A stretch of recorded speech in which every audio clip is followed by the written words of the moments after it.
Hello and welcome. Bonjour et bienvenue. Buenos dias y bienvenidos and bienvenidas.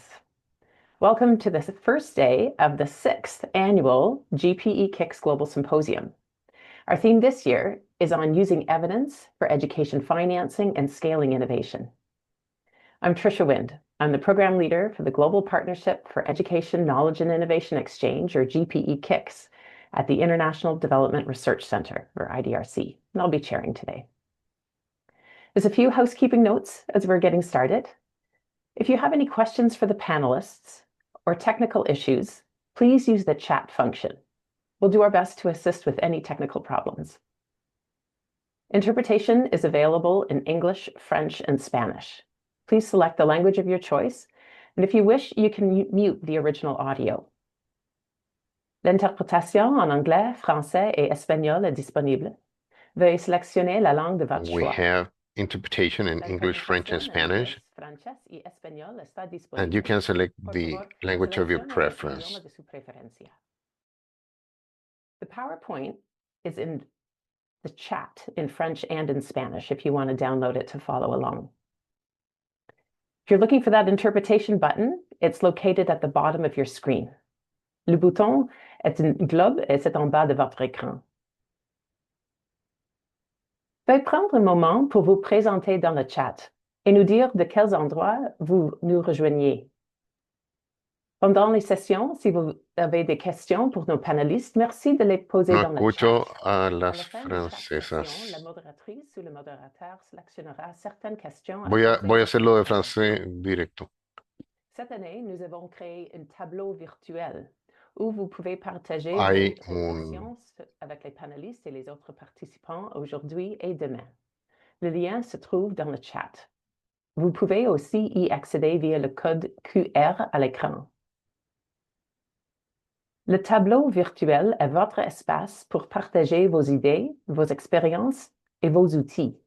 The virtual table will appear to share experience and tools that you can share with us with your ideas on the type of test that they use for financing sustainable the education in context. It's a question to which our first panelist will answer in the first session today. You can share your experience and tell which is the example that you think is the more appropriate with the use of tests in your experience. You can also use your tools with us, telling us what is the tool that you have used for financing and innovation of education.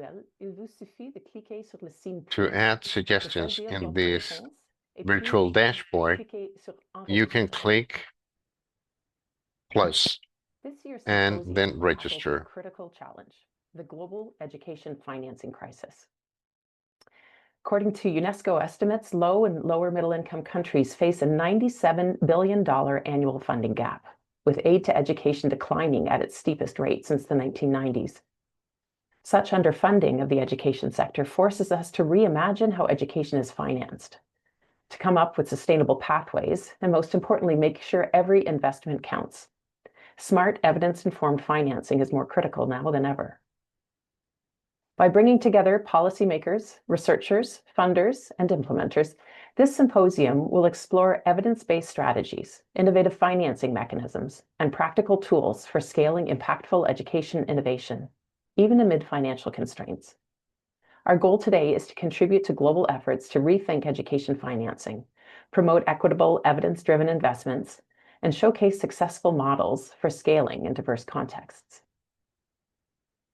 La session d'aujourd'hui sera divisée en deux parties. Après le mot d'ouverture, notre première session portera sur les modèles de financement innovants et sur l'importance. First session will start with the opening remarks as now. Then we will talk about the importance of data and tests for financing sustainable education. And then we will talk about sharing the evidence on the GPE KIX. GPE KIX will talk about use of data to improve learning results and promoting gender equality, to be able to reach the education systems that are sustainable and resilient. In this second session, we will talk about lessons learned with GPE KIX in regards to the allocation of resources and evidence. We will finish the session today. Don't forget to share your ideas in the virtual dashboard. The link is available in the chat. I would like to introduce Laura Fragenti, who will talk as the first person to be speaking in the symposium. Good morning, good afternoon, and good evening, colleagues and partners. It is a privilege to welcome you to the 6th Annual Global Knowledge and Innovation Exchange Symposium, a gathering that embodies what GPE and KIX stand for: turning knowledge into action and ensuring that evidence drives the way we finance and scale education innovations. I am sorry not to be able to join you in person this year, but delighted to offer some opening comments. This year's theme, using evidence for education, finance, and scaling innovation, could not be timelier. Around the world, education systems face unprecedented fiscal pressures, rising debt burdens, climate shocks, and competing priorities. Yet, the need to invest in learning has never been greater. Evidence is our compass in this complex landscape. It tells us what works, where resources have the greatest impact, and how to scale solutions sustainably. At GPE, we believe financing education is not just about mobilizing more money. It's about structuring smarter, better aligned investments anchored in and led by national systems. Because financing is only a means.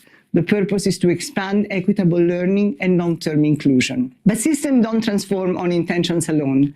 They transform when decisions are guided by evidence. Evidence is our compass. It shows which reform actually shift learning, where resources have the greatest impact, and how to scale solutions without creating new fragilities. That is why sustainable financing matters. When financing is predictable, aligned, and rooted in country system, it gives reform the stability it needs to last. In that sense, evidence shapes finance into an effective lever, informs the design of reform pathways, and anchors the ultimate goal of learning for all. GPE's approach to sustainable financing rests on 3 principles. First, public finance as the anchor. Domestic resources are the foundation of education funding.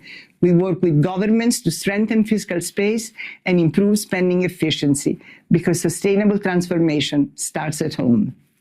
Second, system alignment. Every dollar, whether from concessional loans, philanthropic contributions, or private capital, must reinforce national priorities and strengthen education system, not create fragmentation. And third, national leadership. Governments lead the investment strategy, deciding what to prioritize, how to sequence reforms, and how to anchor all sources of capital in a coherent financing ecosystem to drive lasting results. This model moves us away from short-term aid toward long-term systemic investment, designed to withstand shocks and deliver lasting impact. It's about aligning concessional, philanthropic capital and using innovative financing tools with domestic resources in a way that strengthen fiscal resilience rather than undermine it, like the GPE multiplier and debt for ed swaps. The point is to make existing resources work harder, reduce volatility, and allow reforms to be sustained over time. And here is why KIX matter. An independent evaluation found that over 70% of GPE partner countries engaged in KIX have used KIX-generated evidence to inform major education policy or financing decisions, from adopting cost-effective teacher training models to scaling data-driven approaches for resource allocation. This is proof that when knowledge flows, financing follows. Take Uzbekistan, for example. Through KIX-supported research, the country identified cost-effective strategies for early childhood education and used that evidence to secure additional domestic financing and integrate these approaches into its national education plan. This is the power of evidence in action, shaping policy, unlocking resources, and transforming life. As we begin, I invite you to keep one question in mind. How can we collectively ensure that every dollar invested in education is not only well spent, but transformative? The answer lies in the evidence, in innovation, and in the partnerships we built here. And my call to you is simple. Let's commit not just to sharing knowledge, but to applying it. I wish you a stimulating and energizing symposium and look forward to working together to ensure evidence informs every financing decision we make, so that together we deliver on the promise of education for every child. Wow, we're thankful for these opening remarks, introducing GPE's approach to sustainable financing. This leads us nicely into our first session on innovative financing models, evidence for sustainable pathways. This session is going to explore the question, how does evidence support policy and decision makers in designing innovative and sustainable financing pathways? We're fortunate to have a diverse group of speakers from leading organizations in the education sector.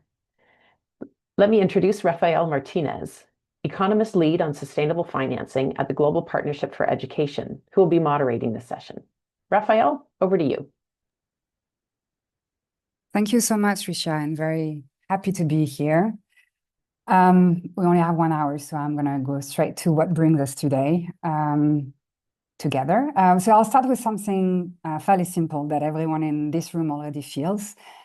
When countries need education the most, it's becoming harder to finance it. That's the paradox we're facing today. Needs for education are exploding because of demographics, climate, fragility, inequality.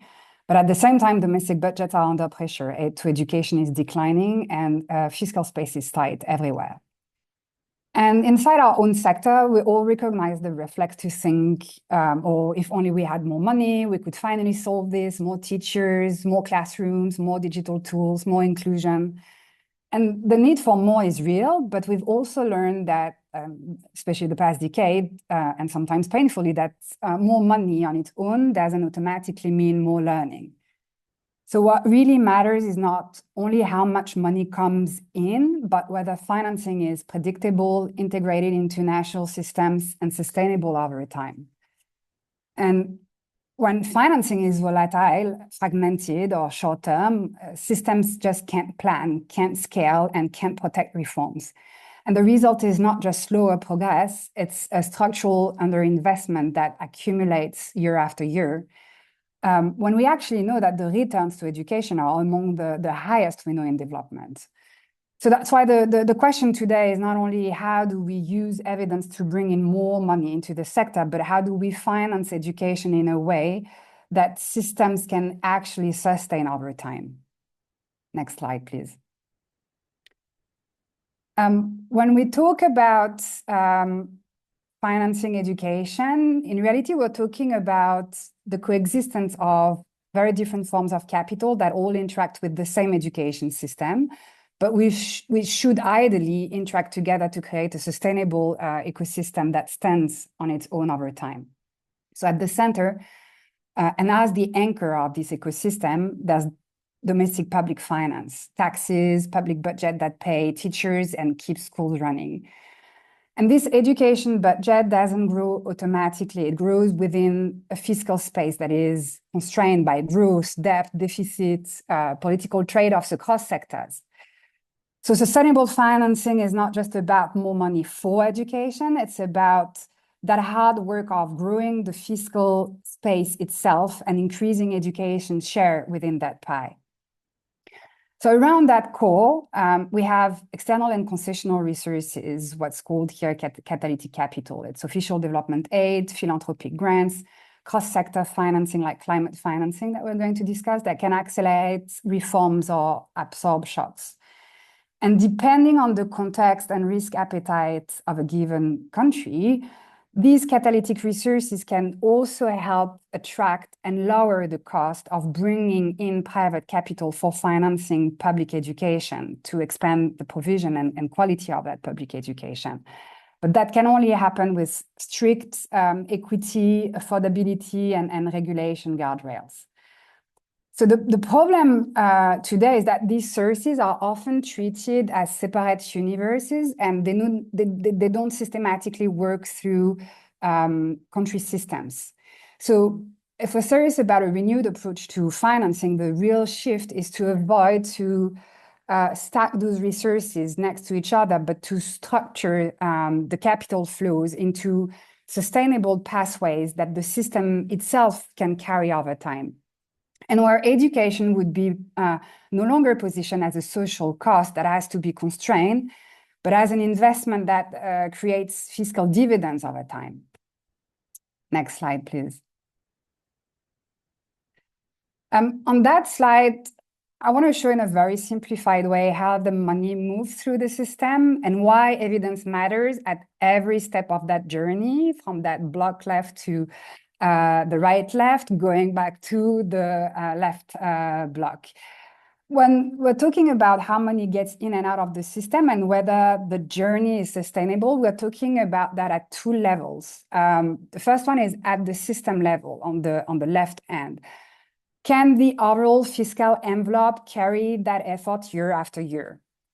And then there's also a sustainable question at the programmatic level, at the spending level. Can these specific reforms that we've been financing survive when external financing fades out?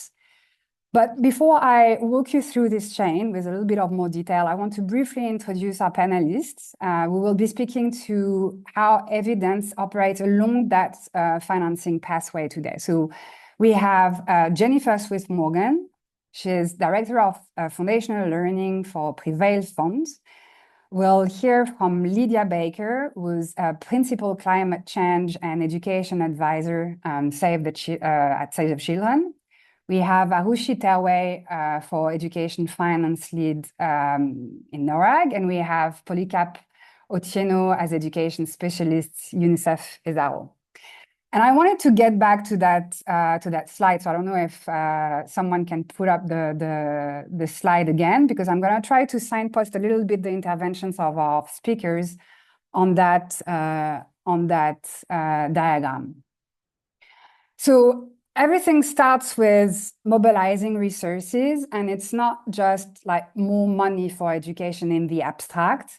It's very concrete questions of how much domestic revenue can we realistically be raising? And then what share of that can go into education? What additional pools of financing, like climate finance, can we tap into? And that's the system level sustainability question, the size and the composition of the pie.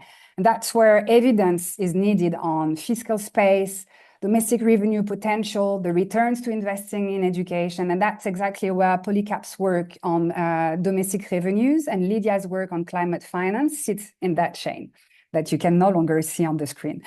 And oh yeah, thank you so much. Once you have all these resources mobilized, then we have to consolidate them through the education budget and the broader fiscal framework. That's the engineering work of public financial management, where the resources are planned, budgeted, executed, and reported. And it operates at the interface between the resource mobilization block and the programmatic spending block. And here, system sustainability is about credible budgets with credible data that respect depth, deficit limits, and that protect education.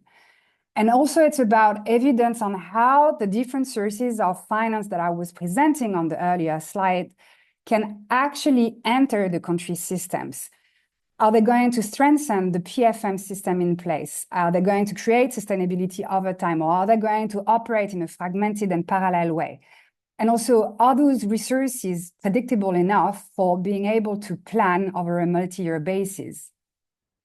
Then we get to the right block, which is the programmatic spending. And that's where all of the money that has been mobilized turn into reforms, programs, financial transfers, services.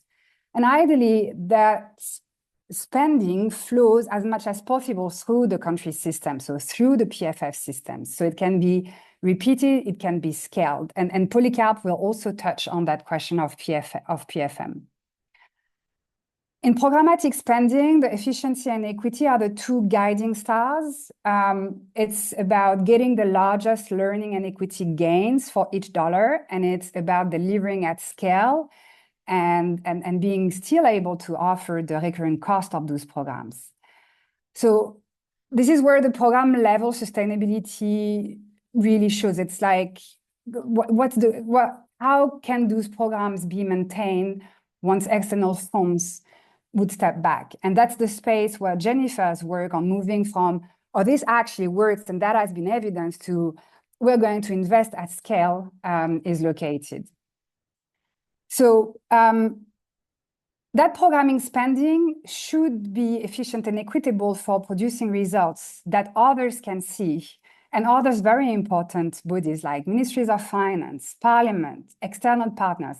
And with those results, we're going to build trust and credibility into the system. And that trust in return will help the next round of resource mobilization, higher domestic allocation, more alignment of external finance to country systems, more space for allowing longer-term reforms. You may be asking yourself, well, I mean, I've been coming here for hearing about innovative finance. And in that broader picture, innovative financing is only a set of tools. It's not an end in itself. It's a range of tools that Arushi will discuss, and that can help with two things: the resource mobilization block, opening new pools of capital, and the second block, programmatic spending, enhancing the equity and efficiency of education spending. And if those innovative financing tools were truly sustainable, that means that they would be tied to fiscal reality and PFM systems. And that's also the work that Arushi has been doing, and she's going to talk about the evidence gaps around that. So with that framing, we'll now directly move to Jennifer for the first intervention. And we'll have 20 minutes at the end of the 4 interventions for responding to your questions. So please use the chat box. We're monitoring the questions, and I'll ask the questions to our speaker. But Jennifer, so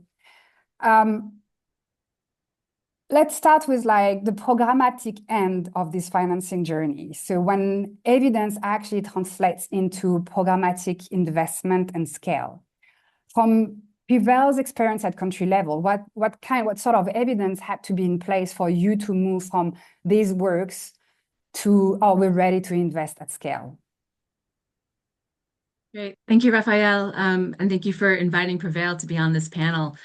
This topic is at the heart of our work, and we are big fans of KIX and all the effort that you all have put into creating evidence that drives policy and action. I should say we also really big fans of the GPE multiplier to get at that programmatic push that you're talking about and how it can crowd in funding for learning initiatives that have been shown to work. So it's great to be here. Thank you. So very quickly, just to introduce Prevail, we are a new organization connecting philanthropic capital to major efforts to solve important social goals. Education is our first program, focusing on foundational literacy and numeracy. And our core funding model is to fund what works, to invest in programs with a robust evidence of impact. So to answer your question about what evidence moves us from this works to let's go, it's primarily evidence about cost effectiveness at growing scale, but with a few nuances. So I'll share how we're currently thinking about this and give some examples from our work in Malawi, where we're investing alongside GPE. And I should say that all of this is built on several hypotheses for how to boost FLN outcomes at large scale. We're new, and so we're very much learning, and we'll really look forward to feedback and ideas and the discussion around this. So overall, to answer your question, we use two big types of evidence. The first is cost-effective evidence. This comes from two places. The first is from meta-evidence on what works. So we start with funding program types and designs that have already been proven effective by a broad and deep evidence base. This gives us initial confidence in the approach. So it means models with proven effectiveness like structured pedagogy, targeted instruction, but also within those models, we focus on programs that use the evidence-based design details that matter, like applying the science of reading and highly effective teaching practices. So then the second kind of impact evidence we use is the program-specific impact evidence. This helps us determine whether to fund, how much to fund, and whether to continue funding over time. So to do this, at Prevail, we first look at all the available impact evidence for each initiative. We then assess our confidence in this specific program, to assess our confidence that this specific program will deliver. And this includes evidence from a range of designs. It could be RCTs, cohort studies, multi-year pre-post, etc.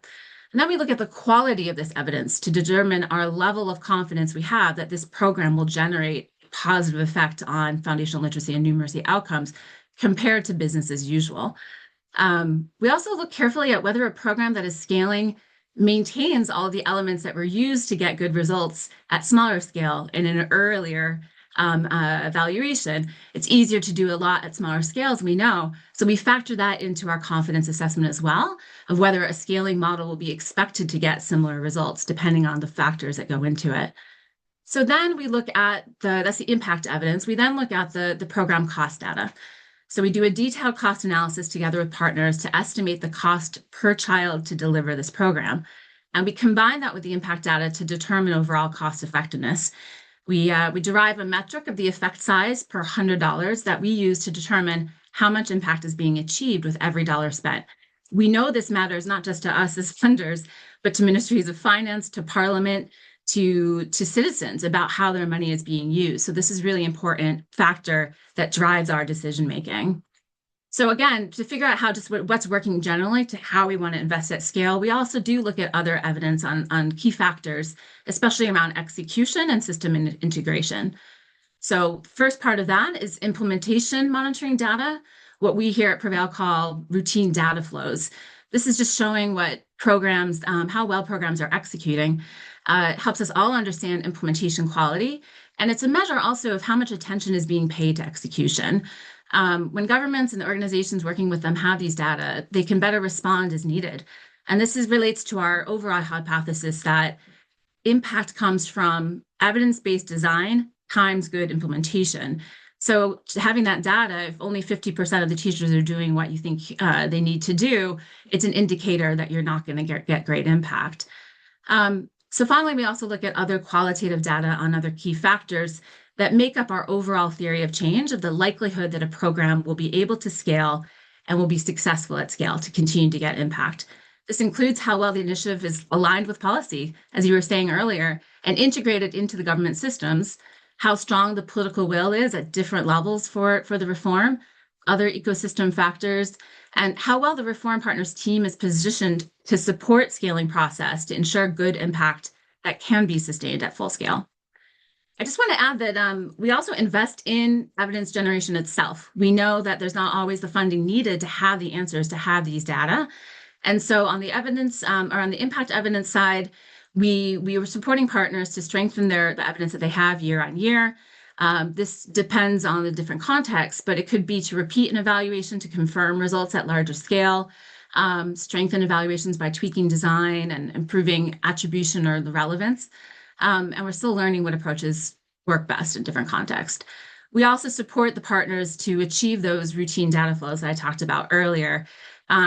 As we noted, we put a lot of emphasis on this in terms of execution, because we've seen that it works. If you look at really large, successful businesses, Salesforce or other operations-focused organizations, they succeed when they have fantastic routine data on how well their teams are performing. And the education system, the CEOs that you all in the central ministry, middle tier district education officers, instructional leaders, school leaders, you all need that same evidence on an ongoing basis to direct your efforts and get great delivery. So we also invest in helping partners to use this evidence because evidence is only as good as our ability to use it. Let me just quickly give the 2 case studies from Malawi about how we've done this in real life. The first is from the national math curriculum reform in Malawi, where we invested, as I mentioned before, early on in generating the impact evidence that we needed at larger scale. The program was promising at the beginning, It showed some initial signs of promise. It was using evidence-based materials, low cost, great team of national and international experts behind it. But the initial evidence wasn't robust enough to give us or the government really full confidence yet in the program as implemented. So we helped co-finance an RCT alongside FCDO, and the results showed terrific cost effectiveness at that larger scale. This then gave us and the government and FCDO all the confidence to go big and to bring this reform to national scale. And based on these strong results, we've committed significant new funding, now multi-year co-financing alongside of FCDO, for teaching and learning materials that will be nationwide for grades 1 through 4 students to learn math. And we also initiated support for the government's efforts to shift from math training to continuous professional development for teachers alongside the GPE System Transformation Grant to manage that shift and to really inform with evidence how that should be done. So in sum, we're investing in evidence generation first, then scaling based on results, showing how the strong evidence can bring together a coordinated investments from multiple funders. The GPE multiplier also in Malawi is another example of this, where we're investing with alongside other donors in tablet-assisted foundational learning. It's an important government initiative. And yet again, we are co-investing in another RCT that will help us all have the confidence to inform for future investments. So this is the pattern that we're working with right now in terms of how we invest. So to answer your question again of what evidence had to be in place, it's multi-layered, it's impact evidence, it's cost, it's routine data flows, it's qualitative data about political economy, the ecosystem, the integration to government systems. And it's this kind of the evidence together that gives us, but I think everyone, the confidence to go big when these factors are aligned. So thank you. Thank you so much, Jennifer. Yeah. All the questions that you may have. And thanks for having me. Thank you so much. And I know that in GPE, we are very, very happy to be partnering with such an evidence-driven partner. And it's fascinating to see the wide range of data and evidence that you've been using, really, and also like discussing the quality of the evidence. So that's also an important aspect to keep in mind. Well, with Lydia from the programmatic end, we're going to jump up to the more upstream level of the financing journey and to quite a different mobilization frontier, where education is not yet an obvious priority, but Lydia, you're working hard for making education a priority in climate finance. So you've been working exactly at that interface. So how does education even enter the climate finance conversation in the first place? Through what sort of evidence? How have you been managing discussing with climate actors? Yeah, well, thank you very much for the question. I think maybe before I answer that, maybe I'll just pause a moment and just talk about what it is that we mean by climate finance. So on your screen here, you have the definition that comes from the United Nations Framework Convention on Climate Change, which really highlights that climate finance comes from a whole range of different sources, from domestic budgets, private sector, bilateral, amongst others. But for my intervention, I'm going to focus on 4 multilateral climate funds that you can see on the screen here. There are more than this, but these are the largest ones. And they are the Adaptation Funds, the Climate Investment Funds, the Global Environment Facility, and the Green Climate Fund, which is the largest of those funds.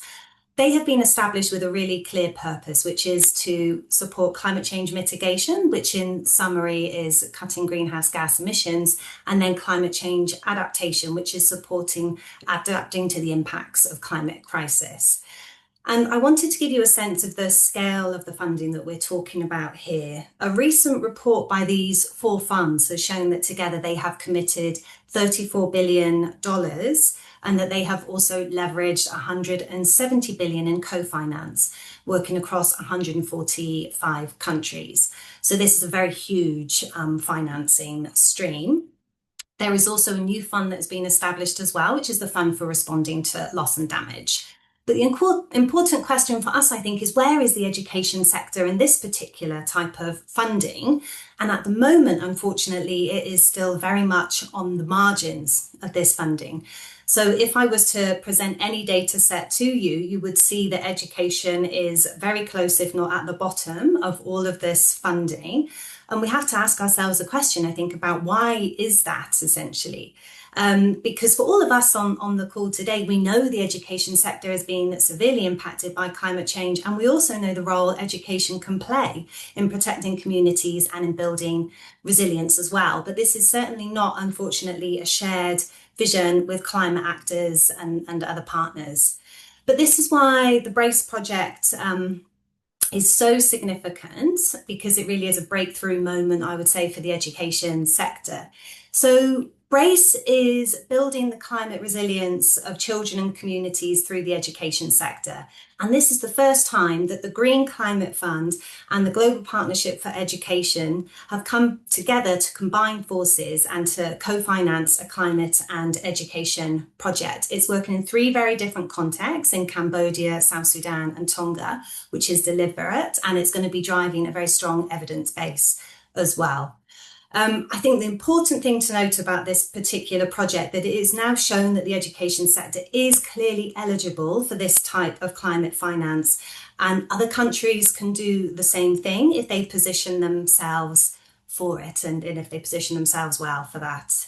But to your question about what type of evidence is required to access climate finance from the Green Climate Fund, if I just move to the next slide, please. The first point is that the Green Climate Fund, they really take a climate first approach. So these funds are not designed to finance development and humanitarian projects per se. They are absolutely laser focused on climate change. They have their own results frameworks and the ways of working. So when we're looking to enter into this conversation, we have to take our education hat off a little bit and understand what is it that these climate funds are looking for. They require a lot of evidence. So if you're working with the Green Climate Fund, there's lots of different examples I can give you, but I will focus in here on the climate rationale, because this is something that's incredibly important to the Green Climate Fund. And essentially here, what you have to do is define what the climate problem is that you're looking at. So on the screen here, you can see how we broke it down into the BRACE proposal as an example from South Sudan. We looked at the climate driver, which was increasing temperatures, the climate hazard, heat stress and heat waves. We then had to document very clearly what the impacts of those climate hazards are on education. So you have some examples here, heat-related illness, dehydration, etc. And then we had to show the proposed interventions. An example will be retrofitting school facilities so that they include WASH to strengthen climate resilience, for example. You have to, all of those stages, provide very, very clear evidence. But what I would like to highlight is there's a couple of evidence gaps on the impacts on education and the proposed intervention. So the education sector doesn't have the same level of evidence as maybe what other sectors have. And you have to be utilising the best available climate science. What are the projections? What are the different scenarios? What's the historical data? So you have to really build a very strong case and a very strong picture. Another part of the climate rationale, and this is quite an important one, is you have to demonstrate that the sector or the education is a country priority, and that needs to be identified within the national climate change plans and policies, which include national adaptation plans and nationally determined contributions. These are absolutely critical. In fact, the Green Climate Fund will ask, how is this particular project contributing to the nationally determined contributions, or the NDC? So it's really, really critical for them that we have this in place. But the reality is that the education sector is not always featuring strongly within these plans and within these policies. So maybe just to make some final sort of closing remarks and a few thoughts on this. So BRACE has demonstrated that it is possible for the education sector to access climate finance from these multilateral climate funds. BRACE is also supporting coordination on climate finance and developing knowledge products to guide the education sector to be able to access finance in future. And beyond that, GPE's climate initiative is working in a number of countries, and other partners are active as well. So together, these efforts are really starting to shift the narrative and help to build this pathway. But I think the key message is that if the ministries of education are not there in these climate change processes, Other sectors like transport, energy, they have more experience in engaging in these spaces. So they're the ones that are often front of the queue, if you like, for this particular type of climate finance. So as a priority, we really need to be supporting ministries of education to engage in this cross-sectoral coordination with climate actors and to build a really strong evidence base so that they can enter into these discussions with evidence, with costings, and with a clear set of priorities. So I'll pause there. Thank you so much, Lydia. So your call is occupy the ground with evidence, basically. All right. So, and it's a good segue into the next segment of the discussion. And we're going to start with Arushi. Because in the climate finance space, there's a lot of innovative financing tools, actually, and we're learning a lot from the climate finance sector in particular. And Arushi, I know that NORAG has been developing an interesting taxonomy of innovative financing instruments, and you have a strong overview of both the evidence underpinning them and the gaps that remain. But I have a challenge for you that I've said that to you a number of times, that sometimes we just become too focused on the instruments themselves and not enough on like how to anchor them into country systems and fiscal realities. So from where you sit, what evidence do we need to build about innovative finance if we keep sustainability as our objective? Thank you, Raphael. And it's always been good for you to challenge me in thinking about that. And thanks for putting the very important question on how should we start moving away from just this experimentation on innovative finance to thinking about sustainable education finance itself. But before I get into what evidence is there and what are the gaps, I would want to kind of ground everyone once again on the definition of innovative financing itself. So Sophie, if we could share a couple of slides I want to give a little bit of an overview. So at NORAG, we've been examining both literature and developing case studies on innovative financing for over 8 years now. And looking at all of that, at NORAG, we've kind of concluded that the term innovative financing is used for too many different things. Lots of different mechanisms, initiatives, approaches, all get bundled up into the term innovative finance. So it's an umbrella term.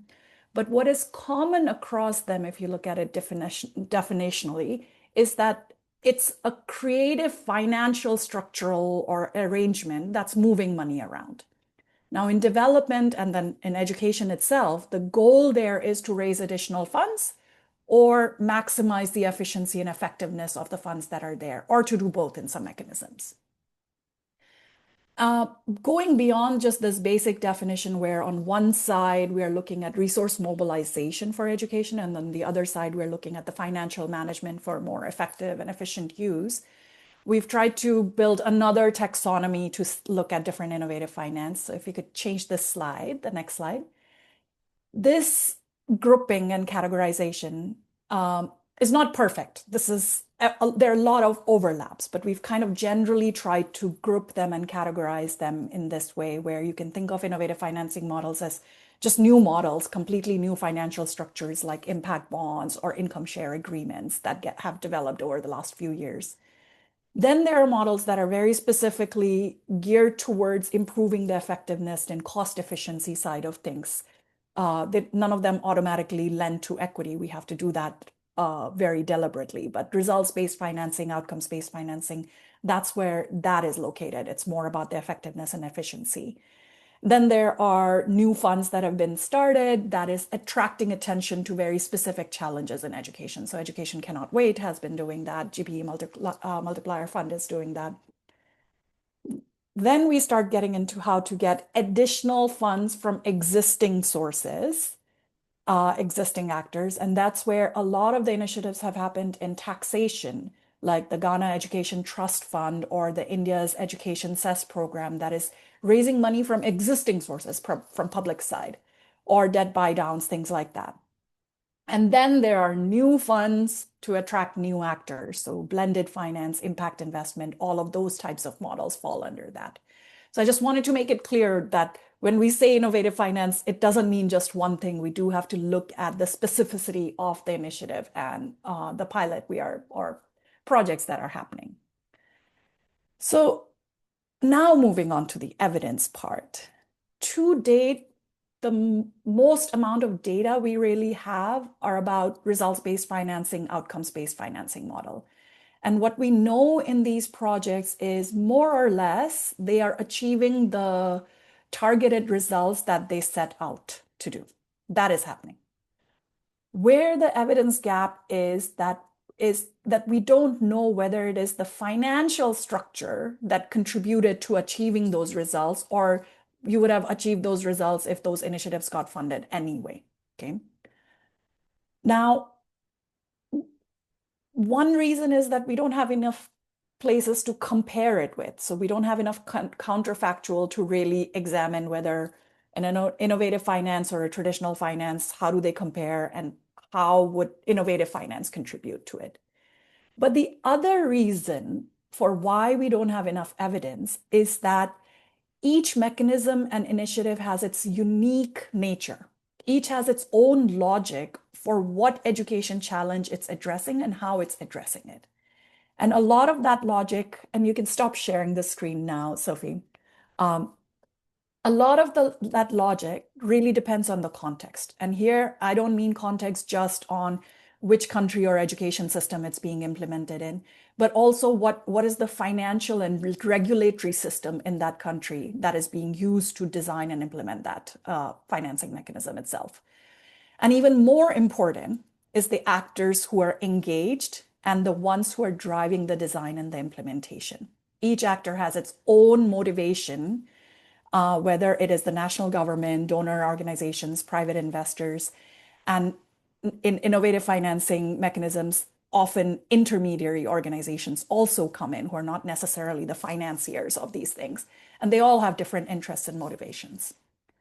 And another thing that we've noticed, and that's what we want to move beyond now, is there's a lot of launching of particular innovative financing approaches where it's the whole objective is to launch the initiative and do a proof of concept. And it's not being looked at in the sense of what's happening in the whole national system, what education challenge it's solving.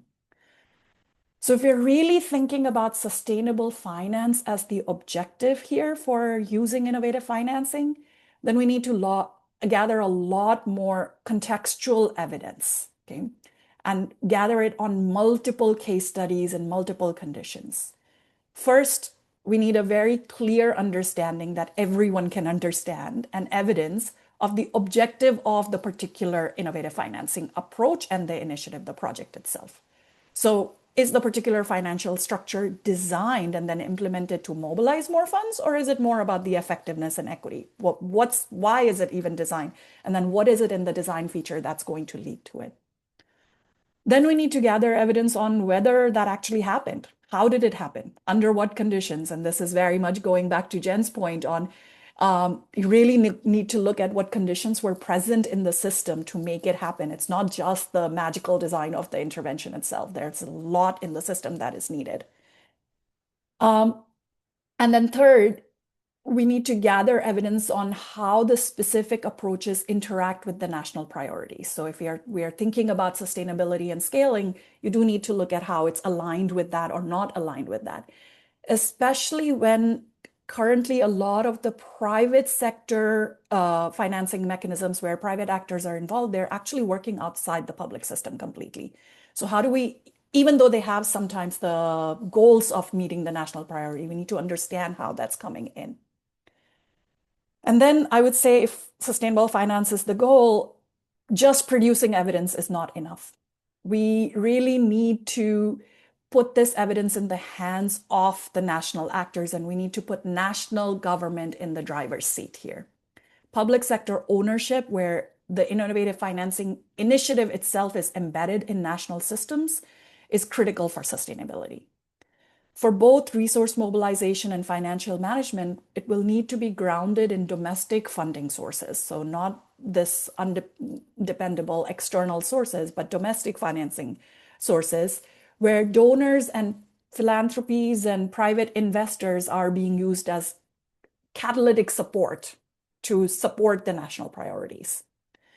And when public funds are being used, conditions will need to be put on data transparency on contracts and the information on what is actually happening internally in these specific projects. And then we absolutely have to do capacity strengthening of the national actors to be able to not only initiate design, but then negotiate these contracts and the design of the mechanisms with the private actors, if private actors are being involved in that catalytic way. So I will pause there just to give you a full picture of what evidence is needed and then how to use that evidence to do sustainable finance. And happy to answer any questions that come up.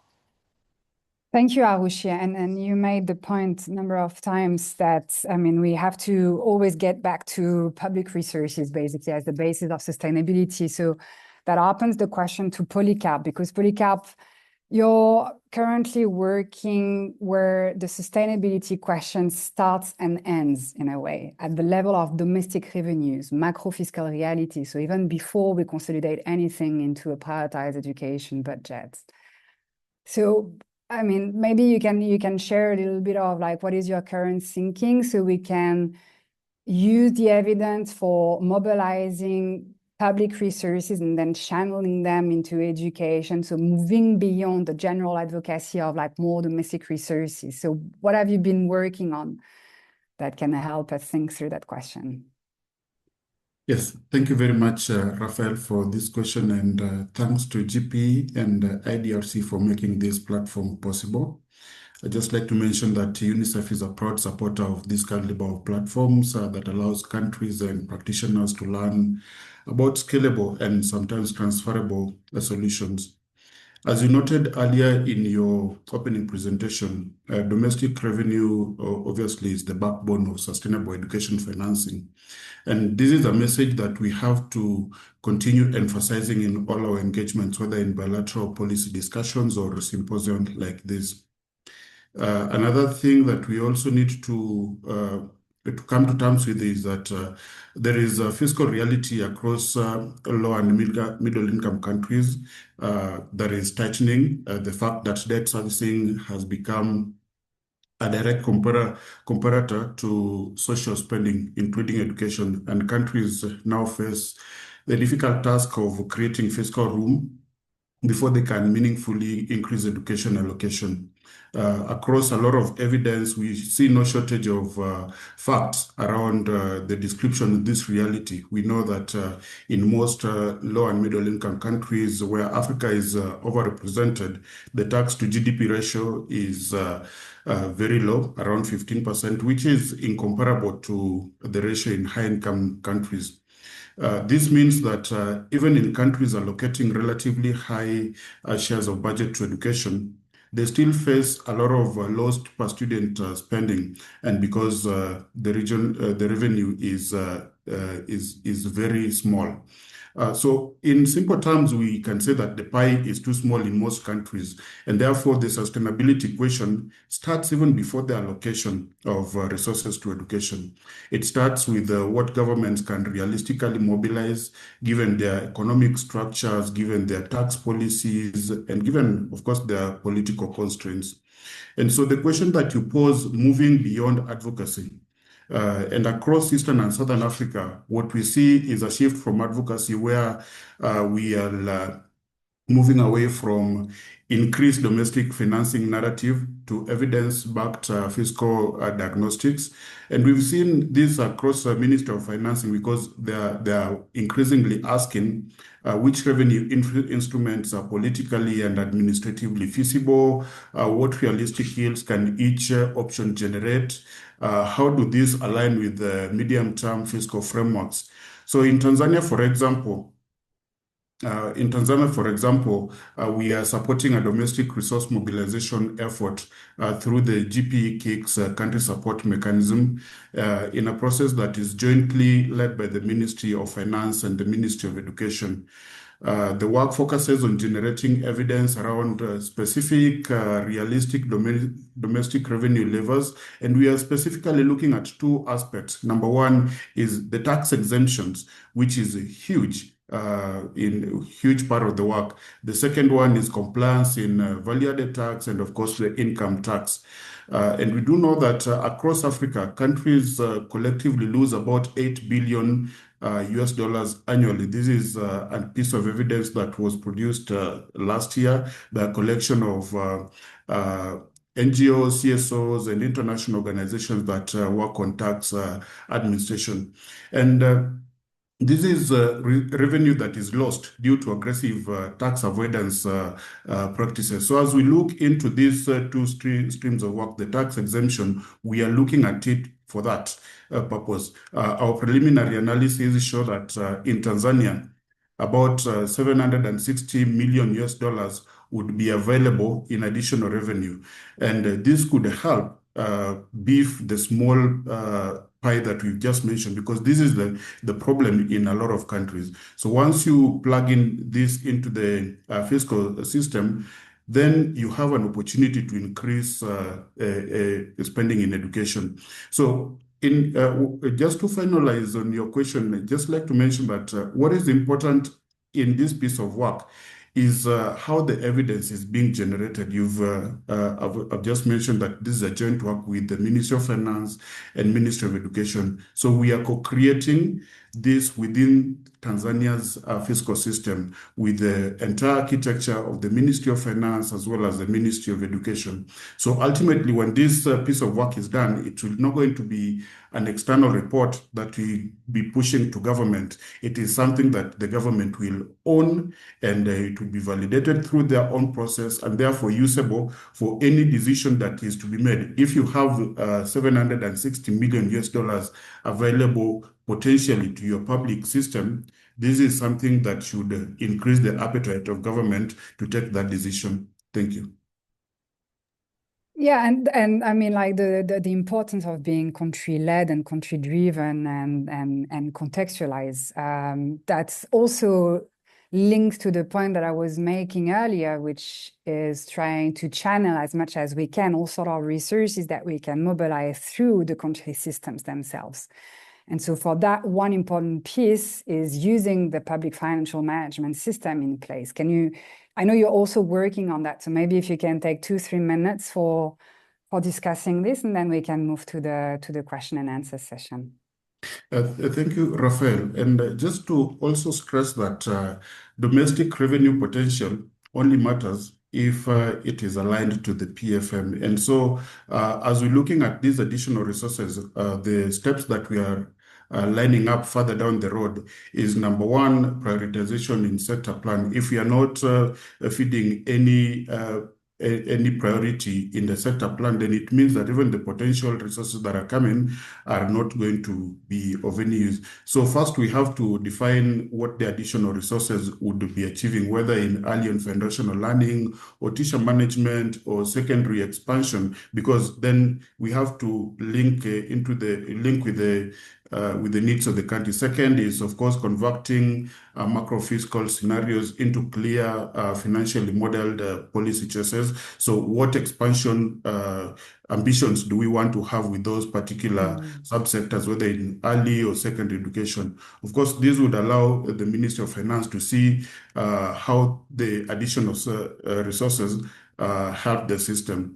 Secondly, there is a need to ensure that there is these priorities are integrated into the budget cycle, because we can talk about the sector plan, but if we are not putting them in a way that then links them to the plan, it's futile.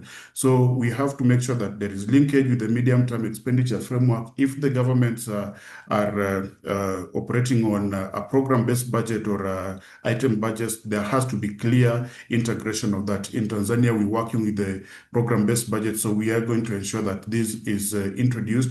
And of course, the program-based budget is the medium-term expenditure framework is also linked to annual appropriations. And we're also going to make sure that this is clear even in the budget circulars that are given to ministries for execution. And finally, there is also the need to ensure that there is budget execution and tracking. And this is critical because public funds must reach schools if we want to translate the investment to results. You just mentioned at the beginning that we have to stop looking at education as a social spending that we have to incur, but really as an investment that has returns. So if you have to do that, we have to follow where your investments are. So we have to improve predictability of transfer to subnational governments and, of course, schools, so that schools are able to plan themselves, subnational levels are able to plan themselves. Then, of course, strengthening expenditure tracking through PFM available systems. We have the public expenditure tracking. We have for administrative financing, there is the integrated financial management information systems. But ultimately, I just want to tie the two pieces of question that you posed, that sustainability comes from this full chain. So first of all, we have to look at what is available levers in terms of improving revenue. And then there is, of course, the joint ownership between with the government and us who are helping government to see from outside. Then, of course, the integration to the budget system, the MTF, and the strong public financing management tools that I've just mentioned. So in all this, evidence is core at the base, because I just mentioned first it's driven by the low tax. Number two is driven by what potential is there. And number three is driven by, if you invest in a given level or of education or a given program, what results are you likely to be able to see from there? So I'll stop at that and invite any questions that would come from participants. Thank you very much.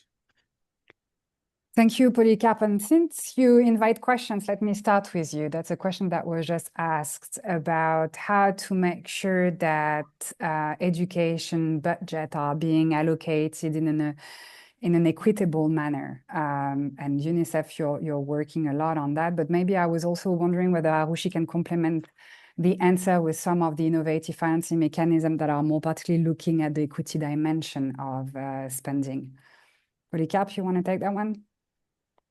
Yeah, so number one, when we talk about equity, we have to look at where we have our children or our young people. And if you look at the way we are spending today, rather, if you're looking at the stock of attainment today, we are still not even universally educated at primary level. So if we are looking at that to bring equity, number one is to look at that ratio, and it tells you that you need to put a lot of weight at the early and foundational levels. There is also a huge body of evidence that talks about the return to investment at early and foundational level. So countries that are looking to build equity should also look into this. Yeah, so. And Arushi, do you have some examples in mind? Yes, definitely, but with a caveat. So pretty much all of the research we've done on case studies have been on financing initiatives that had equity as specifically as a goal itself. But then differentiation starts coming in, where we've realized that we haven't come across any financing approach that by default, by design, is focused on equity. However, equity is designed within it. So if you think about results-based financing, whether it's an impact bond or a direct results-based financing or impact-linked loans, we've seen that several initiatives have created specific incentives to reach specific target groups. So they would get more payment if they actually achieve same results for specific target groups and don't exclude people. And in this, there have been some creative ways where Impact-Linked Fund for Education is funding such social enterprises like iKitabu, where it is specifically looking at learning platforms for deaf and blind children in East Africa. So then it's a way to design the project specifically to target them. So in any of these projects, the issue is that when education people are talking, they really need to clearly state what the equity challenge is and how to incentivize the actors to address those challenges. The financial design itself does not necessarily lend to it. And then if there are profit motives happening by certain actors in there, then there is a perverse incentive to actually game the system and reach the easiest to reach targets rather than hardest to reach targets. Mm-hmm.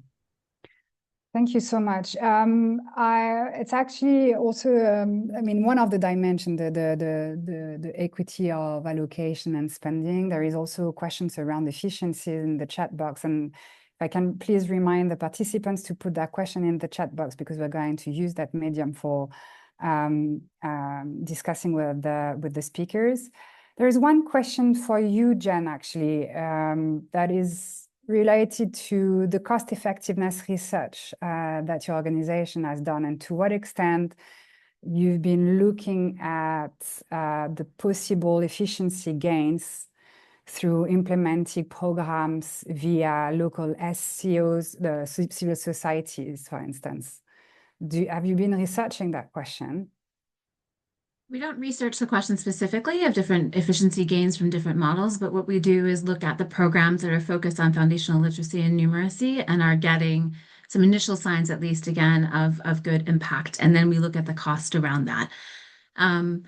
So I don't know if necessarily using CSOs gets you efficiency gains. I think we need to look at the entire system and what the end game is.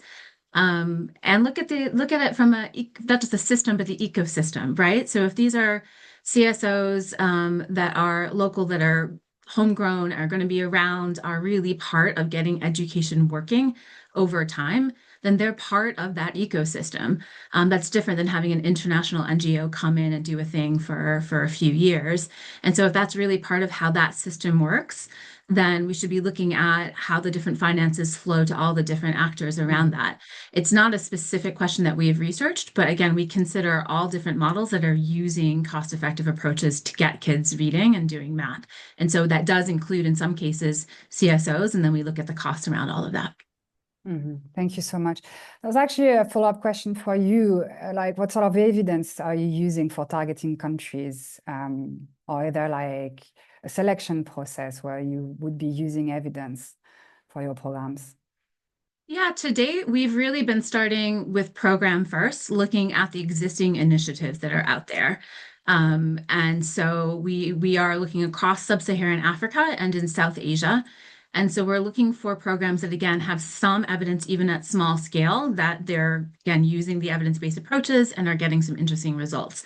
We are more and more looking at what's happening first in the ecosystem and where governments are really showing that they're serious about foundational literacy and numeracy reforms, not just signing on to commitments globally or continentally, but actually taking measures to move towards those reforms.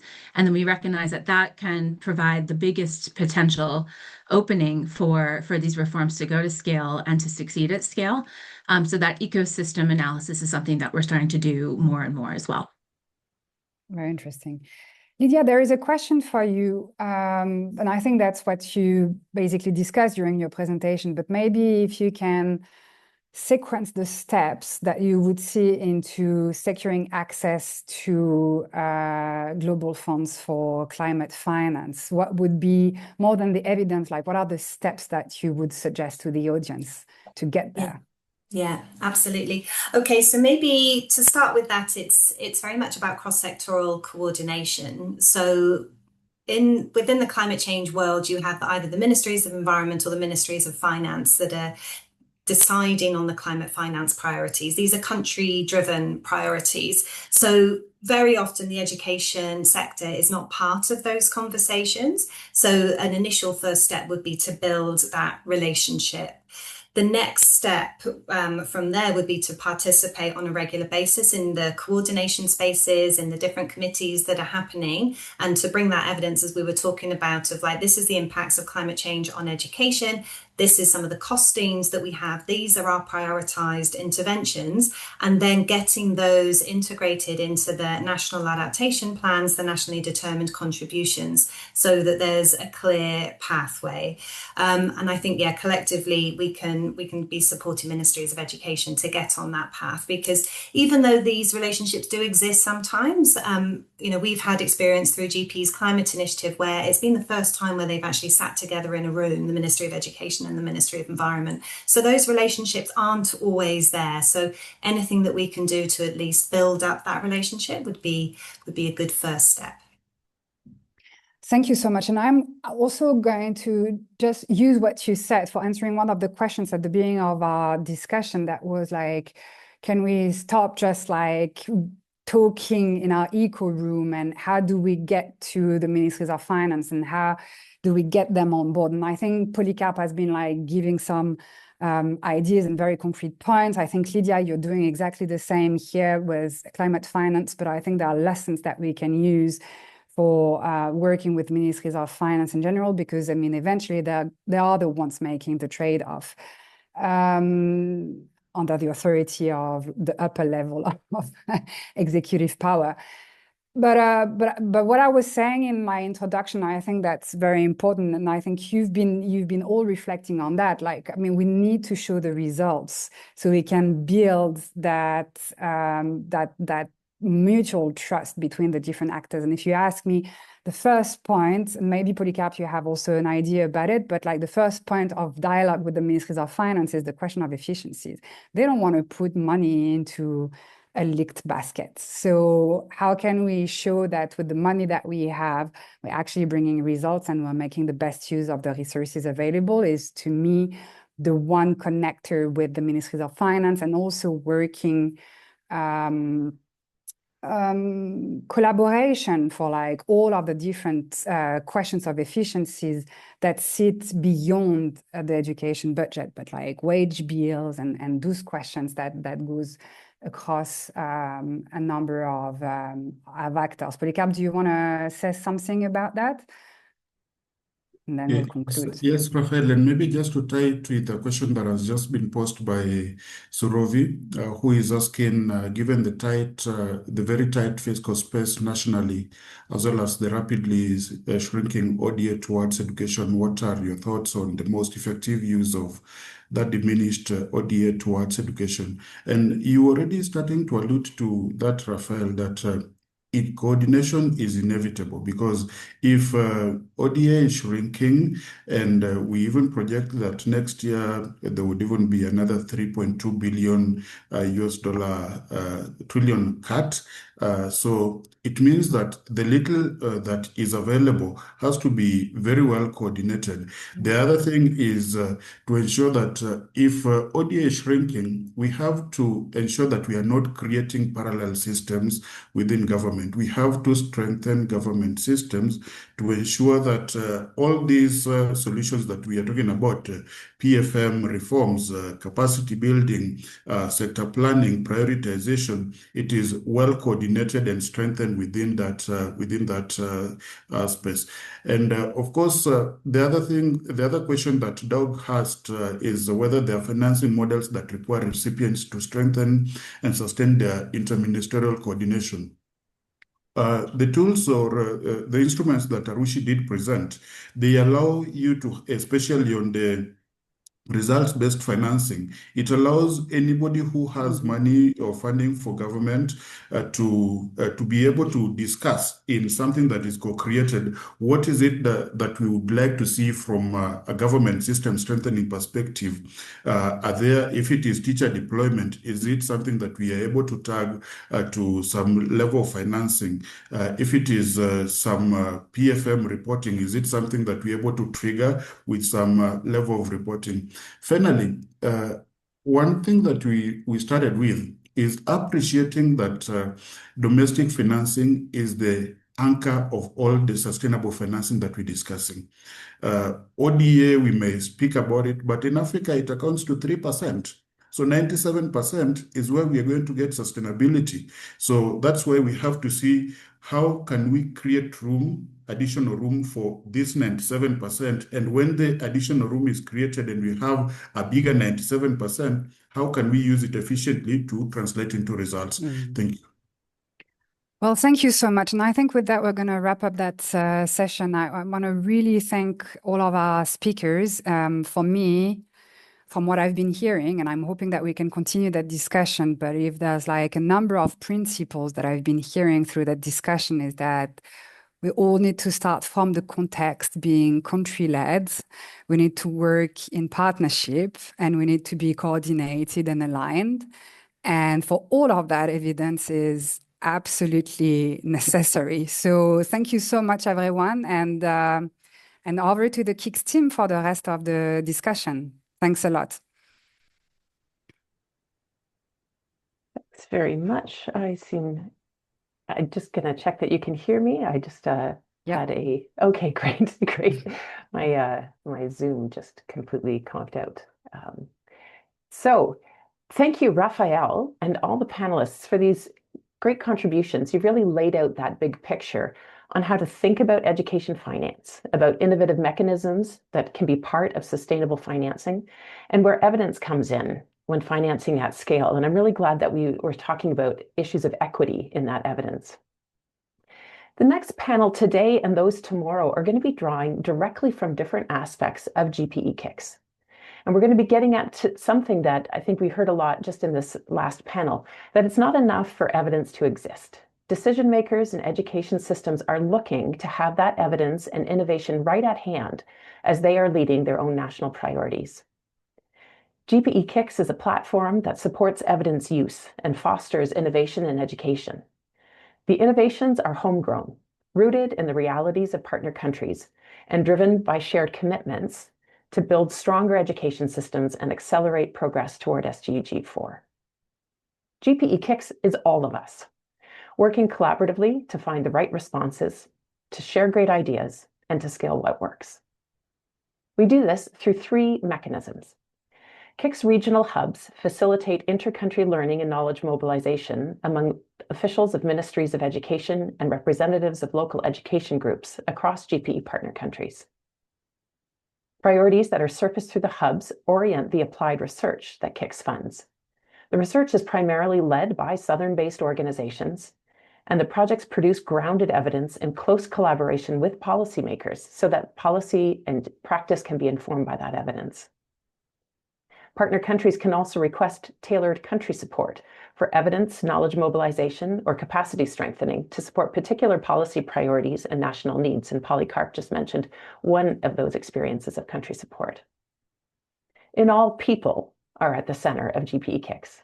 People who are seekers, who are builders, who are change makers. Connection and collaboration are at the core of GPE KIX. We work together to ensure that policymakers and practitioners have access to evidence from demand-driven research and inter-country learning opportunities so they can increasingly use that evidence for decision-making, bringing it into things like partnership compacts and financing decisions, whether that is through domestic budgets, through GPE's financing mechanisms, or other sources. So with all that in mind, we're now going to move into our second session of the day, Guiding Resource Allocation with Evidence, Lessons Learned from GPE KIX. We're very fortunate today to have speakers from all 4 KIX regional hubs.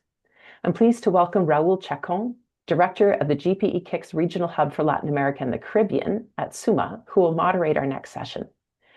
And just as I'm handing over the mic, I'm going to remind you about the virtual whiteboard on which you can share your ideas and experience.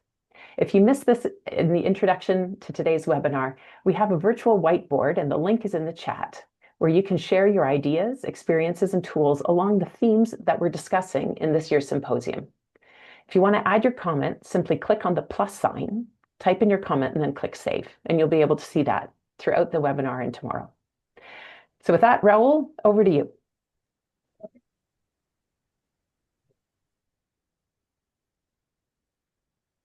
Muchas gracias, Trisha. En primer lugar, agradecer la invitación I want to thank the invitation to the IDRC and GPE for this opportunity to participate in this productive dialogue, to share powerful experiences and reflect about the challenges on financing and scaling based on evidence. From SUMA, this lab for Latin America and the Caribbean, we want to deep dive in this discussion in terms of the production, mobilization, and use of evidence. evidence, focusing the closing the educational gaps from the strengthening of the educational systems, effective strategies, installation and consolidation of monitoring and evaluation systems. In this session that we have just had, we saw how the evidence may have an important role when focusing or leading the national sustainability and the innovative financing. This session will be focused in the KIX regional hubs, and it will show how the evidence supported by these centers not only have influenced the allocation of resources and the decisions on the education financing. We will hear from 4 cases that are from the vision of the countries, from the ministry vision as well, that will help us to understand how this works in the KIX ecosystem. Next slide, please. So I will mention the KIX regional hubs. We have established 4 regional hubs. Each one is managed by one of the learning partners. I have the honor of being the leader from the SUMA and the EOCS. These centers are a space for exchange of knowledge, innovation in the different regions of the world. Each one of them represents a group of countries that are partners of GPE, and they work as a regional forum to facilitate the knowledge exchange between countries and the mobilization of knowledge among the different interested parties. Next slide, please. I would like to frame this panel with these 3 main elements. First one is related to the need of considering ecosystems and the different institutions that are part of it: the state, the government, universities, civil society organizations, private sector, and the teachers' unions. The second element, it's about the main role of ministries of education leading the reforms for improving the educational system in terms of allocating resources, human resources, financial resources, in articulation with other international and with articulation with ministries of finance. And the macro level, in public policies, we require agreements among different stakeholders so we can assure permanent funding in mid and in the long term with and in this level we see the priorities assigned to the educational sector and its financing related also to the tax burdens and the financing increase. I want to highlight the need of an inclusive financing that goes beyond an average financing, especially for disadvantaged populations and that have larger educational gaps. Next slide, please. KIX centers reach this mobilization and the use of evidence through a variety of activities in which we have national dialogues to discuss and propose strategies that are related to the priorities of the countries, learning visits, regional exchanges in which one or more delegations of KIX countries visit other host countries. This is a very powerful mechanism to share knowledge, encourage innovation, and strengthen the national capacities. Learning cycles with the focus of strengthening the national capacities. These are opportunities for the professional development of the different specialists of those who are part of KIX hubs, and also the customized country support that will help the ministries of education to integrate evidence for the decision making. I highlight in this point one case that I have seen and where I have participated from SUMA, that's El Salvador case, in which one of these mechanisms and initiatives implemented by KIX will be integrated to support the national educational report. Next slide, please.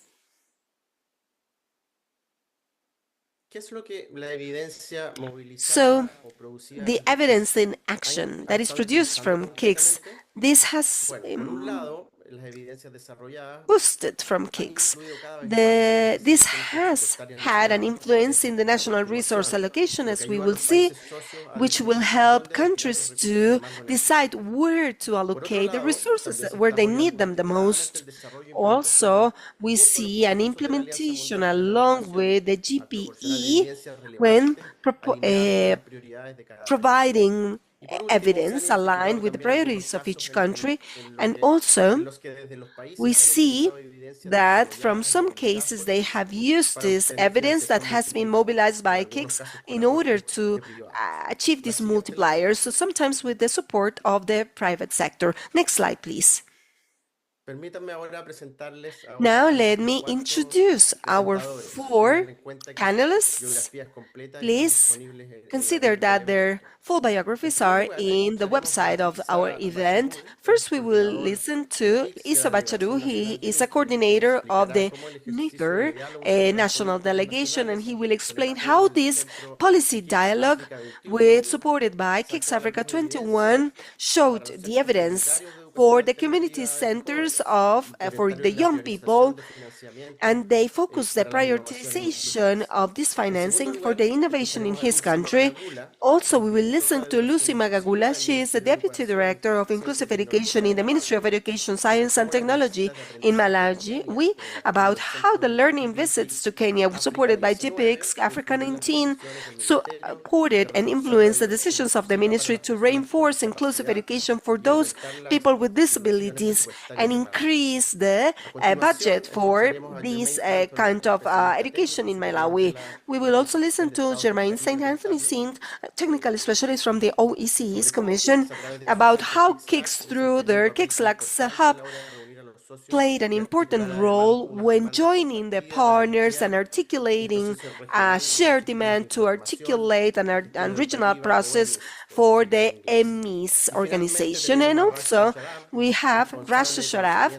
She is responsible for the KIX EMAP Hub Knowledge Lead for Southeast Asia, the Middle East, and North Africa sub-regions, about how EMAP learning cycle that guided the Ministry of Education in Sri Lanka. And this helped the financing of the grant for the regulation of the system of the GPE. Now we will have this roundtable, and you will be able to send your questions through the chat.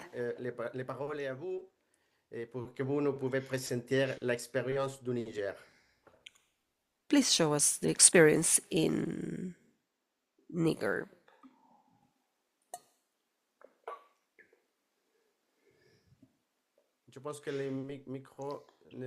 I think you're muted.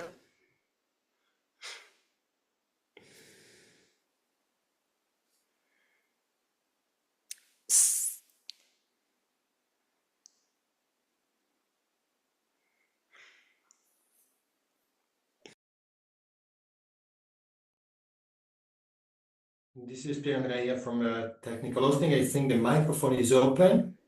I think I also cannot hear the audio. I don't know if our interpreters can hear the audio in the interpretation channel.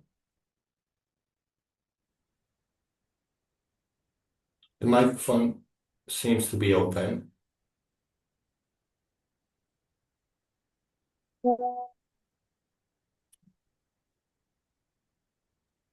Monsieur Vachereau, on ne peut pas écouter. ¿Usted nos escucha? Oh, I'm sorry. Can you hear us?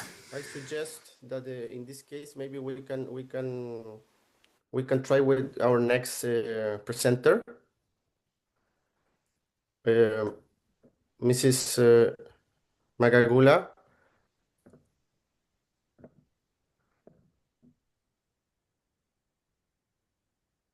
Are you there, Mrs. Magagula? Lucy? So we could start with the experience of Malawi. She might have disconnected. She might have technical issue as well. Raul, she was in the room just now. I think she lost the connection. So I see my colleague Germaine Anthony. Maybe we can follow up, and we can start with the experience from the OECS Commission in the Caribbean. Hola, Raul. I hope you can hear me clearly. We can hear you clearly, Jermaine. Well, So we well, can thank start you. with you, and we can come back afterwards with Monsieur Bacharou. Thank you, Raul. And a big thanks to GP and IDRC for inviting OASIS Commission to participate in this global symposium. So I just want to be very much to the point. I know the time is very short. So I'm going to talk a bit about how this collaboration between KIX, SUMA, and OASIS has helped advance our AMIS development in the region. And in fact, this KIX, SUMA, OASIS collaboration has played a very central role in advancing AMIS development within the OASIS through mobilization of knowledge, consolidating evidence, and really getting the region as a whole to a more coherent, data-driven education ecosystem.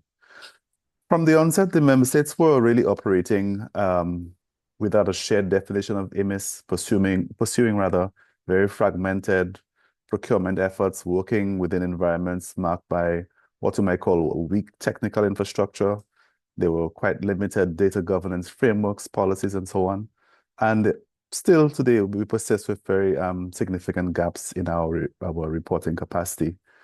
But through KIX SUMA support, the OASIS has been able to transform this starting point into a more, shall we say, structured regional agenda. And this has been grounded in research, in collaboration, and system learning that is rather separate and different from the isolated implementation path that we were on previously. So this partnership has really demonstrated that digital transformation requires not just technology, but of course, it requires consensus building within the member states. It requires thorough planning. It requires capacity building and really strong policy and standards frameworks to be in place so that all the elements can come together so we can really strengthen. Next slide, please.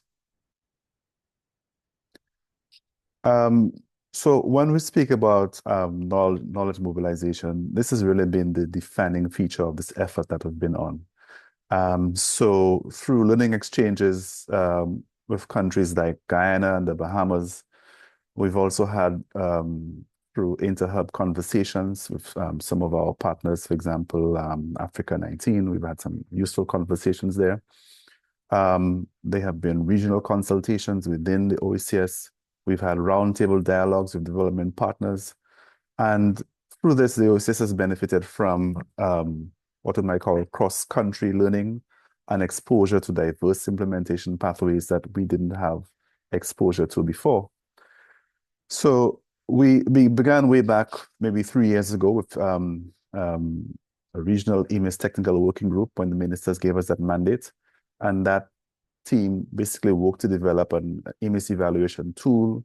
We then explored several AMIS options.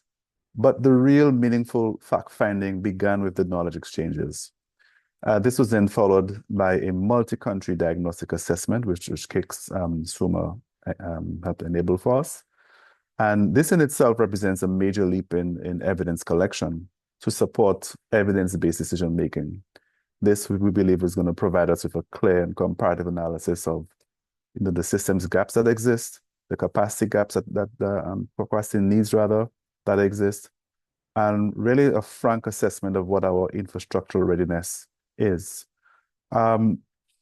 The establishment of a regional AMIS task force and the OECS presentation of a unified theory of change was really what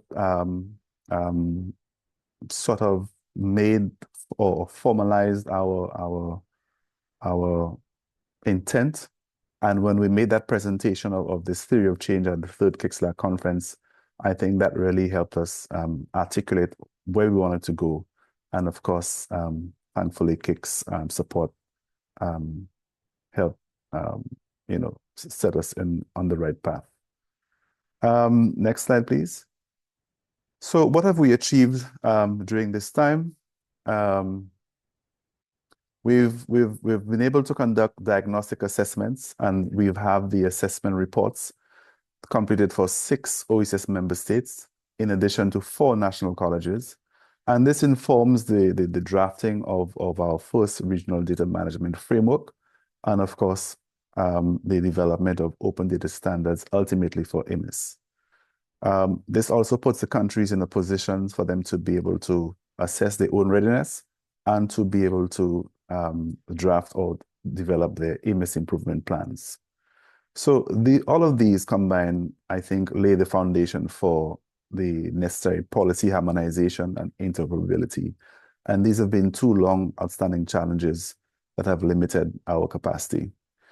One key achievement was this capacity building workshop that we had in Grenada in June of this year, which focal points from the countries came together and worked on formulating their IMIS improvement plans.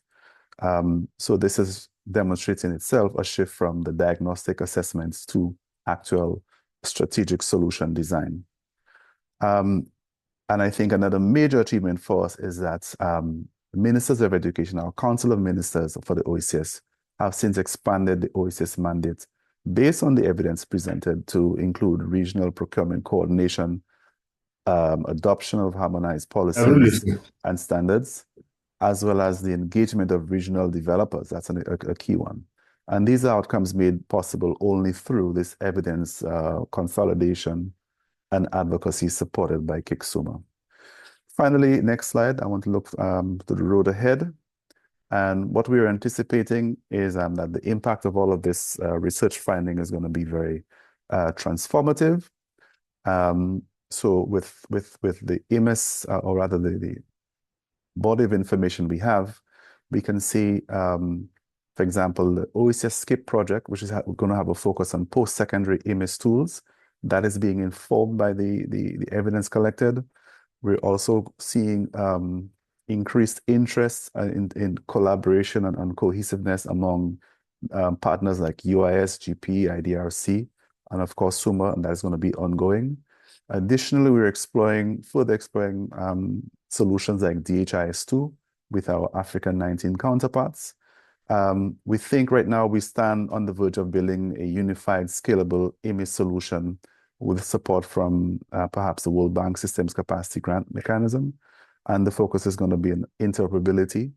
And this will really help us, be able to provide timely, high-quality data flows that is going to support the type of education data analytics that we need, and of course, strengthening our ability to monitor SDG 4 indicators. So this collaboration has really shifted the OECS from a fragmented effort to a more coordinated regional approach, and is going to position us really to see data as more of a strategic asset rather than the operational challenge that it has been. So finally, the long-term impact that we expect is that we're going to have much stronger education planning, greater equity in resource allocation, enhancing accountability, and of course, faster progress towards the quality of learning outcomes that we have been striving for across the OECS. So thank you very much, Raul and colleagues. Thank you so much, Jermaine. It's meaningful to see how there is a full engagement and ownership from the countries, and how you're considering this effort in all its dimensions, including the financial sustainability, of course. Maintenant, on va essayer encore avec Monsieur Bacharou. Monsieur Bacharou, est-ce que vous pouvez voir si le microphone marche maintenant? Mr. Issa Bacharou. Oui, merci. Excellent. Vous m'entendez maintenant? Oui, parfait. Yes, thank you. Can you hear me now? C'est un immense plaisir pour moi de partager avec vous It is l'expérience du a Niger great sur honor la for mise à me l'échelle to d'une share with you the innovation experience indéfinie of Niger CCIJ. on the Alors, comment cette scale-up innovation innovation a-t-elle émergé dans le système éducatif nigérien? CCEAJ Quelles for sont les us, leçons apprises and de cette how this expérience? was brought into Niger? La réponse à ces deux Lessons questions learned from the constitue experience. le fil conducteur de mon intervention. This is the thread Alors, of les my centres formateurs conversation. d'éducation alternative des jeunes constitue une réponse aux The grands community défis centers se rapportant à for une youngs frange are de plus en an plus answer for grandissante a great de la population challenge, scolarisable which qui se trouve represents hélas hors système scolaire. a bigger part of the school Cette population in situation the est school system. consécutive au double choc This démographique is a et sécuritaire dans situation lequel that has to évolue do with le the système double éducatif demographic nigérien. shock, and it's a Le taux criterion d'accroissement where annuel Niger très élevé de l'ordre de 3,7%, education system is 50% de population de doing la double population à growth, moins de 15 ans, plus de 2 and millions de jeunes 50% of the âgés population de with 9 less than 15 à years 14 old and ans, more than 2 million non young people scolarisés et from déscolarisés, 9 to 14 sont years old en attente that d'une are not alternative part of the school éducative system or are in consacrant leur school droit abandonment, and they're à waiting l'éducation. for an alternative for schooling. Alors, face à cette situation, s'ajoute aussi Facing this le déplacement forcé des situation, populations et des we fermetures des still écoles have to dans mention des the zones affectées forced par la crise displacement sécuritaire of consécutive population aux attaques in de zones that are groupes affected armés by et the de groupes armés security plutôt crisis non étatés. because of Donc, face à ces armed aléas, il groups est mis au point une that alternative do not éducative belong to the au state. profit des jeunes âgés de 9 Facing à this 14 ans, challenge, qui sont les centres we have communautaires d'éducation alternatives for alternative des jeunes. younger people from 9 to Cette 14 innovation vise in the à community récupérer centers for young. une importante frange de This jeunes innovation has the pour objective of 3 options de recovering sortie, an à savoir important la part passerelle of pour les the orienter vers la poursuite young du people cursus scolaire segment et to find l'accompagnement a vers la vie school active solution et so ensuite they la could préparation continue vers la their formation professionnelle. school learning prepared for Alors, active life l'expérience and mise en œuvre dans 2 professional régions du training. pays avec 315 centres a été probante car The cette phase pilote a experience permis that de has been récupérer implemented in 21 two towns of the 243 country jeunes, with dont these 20 centers 318 allowed formés for au recovering métier more than et 20,000 925 enrôlés dans la young poursuite du people cursus scolaire dans les collèges to et lycées. train Au vu de ces résultats probants, la them Direction générale de in some l'alphabétisation et de jobs l'éducation non formelle a officiellement to reconnu les continue centres learning. communautaires d'éducation alternative des jeunes The comme une literacy solution office efficace recognized pour the la scolarisation community des centers enfants de as 9 à an 14 ans hors efficient système solution éducatif. for schooling En outre, avec la mise en œuvre young du people programme from 9 KIX, to 14 dont years les old. activités sont alignées à la politique And with éducative du Niger, the KIX implementation, et à whose s'agir d'un activities are puissant levier linked pour to accroître la Niger visibilité education et la policies, crédibilité de cette innovation, puisque avec la mise en place d'une this équipe de was a coordination nationale robust du programme leverage KIX, plusieurs activités se to sont déroulées dans implement a l'organisation de national dialogues team multi-acteurs sur with les bonnes GPE pratiques et KIX, expériences réussies and en several éducation, activities l'élaboration dans were une approche de under co-construction des the supports standardisés threshold of multi-actors of d'appropriation education et de and a sélection des innovations co-construction pertinentes. approach, Il y a également les travaux d'analyse objective appreciation des innovations and collectives selection sur of la base de innovation, critères working pertinence in plutôt et collective de innovation d'effectivité de l'innovation. jobs Et à cela s'ajoute une from large dissémination des résultats suscitant l'intérêt et l'adhésion des acteurs. criteria that Alors, comes le résumé de toutes around ces innovation, activités generating the d'échange et de interest collaboration, in des these innovations activities. jugées pertinentes, dont en première ligne, c'est dégager les centres Innovation communautaires d'éducation alternative des jeunes. allowed Alors, cette validation issue du dialogue multi-acteurs a permis de créer une synergie to entre le ministère de put the l'Éducation community nationale et ses centers partenaires pour and these s'engager dans la mise en multi-actors œuvre de cette innovation, innovation. creating synergy Alors, between the Ministry of Education and l'innovation est partners inscrite dans la to planification advance in this nationale innovation, de la which Direction is générale de part of the l'alphabétisation national et de plan l'éducation non formelle. registered in the 7 des 8 régions du National pays Register sont of désormais engagées dans Non-Formal la mise à l'échelle Education. de cette innovation. Un And manuel this de region gestion pour la mise of en œuvre de the cette innovation a été country validé afin de permettre à l'État et ses are partenaires recognized, the pilots were en cohérence dans validated ce to chantier. allow the Ainsi, participants, les partners, centres opérationnels in sont passés consistency de with 315 this centres à plus de subject matter. 500 The operating centres, centers dont started from 355 centres pour 315 l'État, to more than 140 centres pour 1,500, l'UNICEF répartis dans les différentes régions et with 7 centres 355 de l'ONG centers from Enfants et the Jeunes en state, Migration. 140 centers from Alors, il faut UNICEF, and préciser 7 que centers from à l'heure the actuelle, plusieurs partenaires s'activent NGO déjà pour accompagner l'État young people dans cette in migration. initiative. Many people are working Donc, to go together à la with the lumière de toute state in cette this initiative. expérience, At the same time, with all the experience, we need to acknowledge that KIX program was an incubator for the significant expansion of the centers for young educations. Thanks to KIX, this was documented and promoted to reinforce visibility and credibility, which allowed a commitment that is now an institution and it's integrated in Niger educational system, having the local participants, particularly leaders in some towns and communities, and the parents of the children, allowing the collaboration between the public actors, researchers of University Abdou Mounoumi, and international partners. And scaling to durability requires funding models as result-based funding. I appreciate your paying attention. I will be available for any questions. Thank you, Mr. Isa Bachau, for your presentation. Very interesting to observe how data about community centers allowed the innovation escalation. To hearing about the Malawi's experience with Mrs. Lucy Magagula. Please, Lucy, the floor is yours.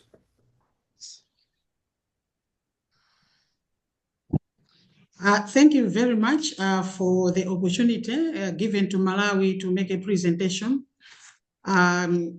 Just to concur with the last speakers, education is very key in terms of transforming the nation.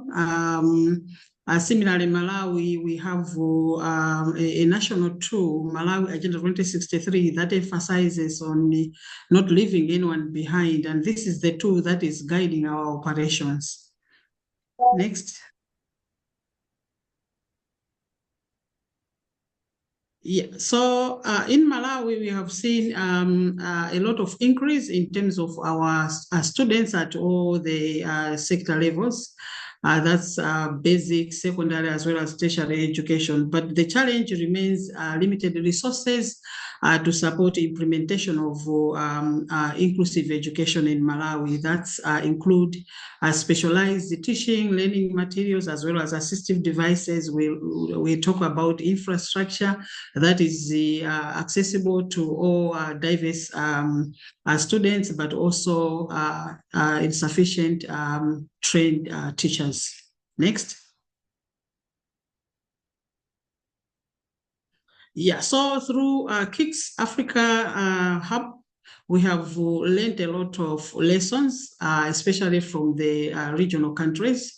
The first one is about inclusive education financing. We noted that from our sister countries, there is a strong systems on education financing. For example, in Kenya, we noted that a government is really financing and allocating a lot of resources towards inclusive education, but also they have a special modality in making sure that schools that are enrolling students with disability are given additional grants.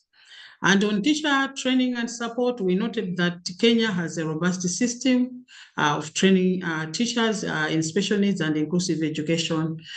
They have their own teacher training college, that is Kenya Institute of Special Education.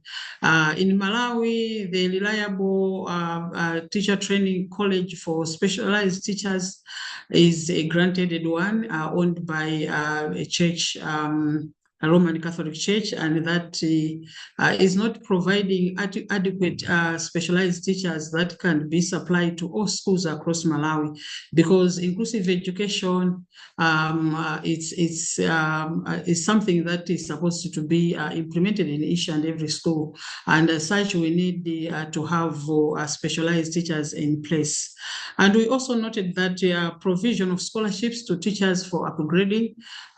Ministry of Education in Kenya is on the forefront to provide scholarships to ensure that teachers are really upgraded and they are really transformed to respond to the call. We also noted investment towards curriculum and materials.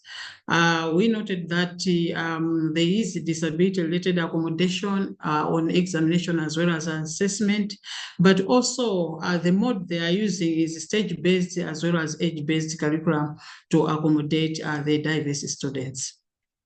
Next.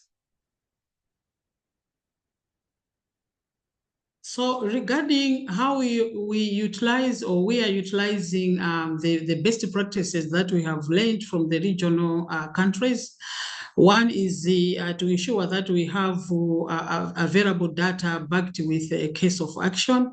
As Malawi conducted a situation analysis in 2022 to inform needs response, and this was supported by UNICEF.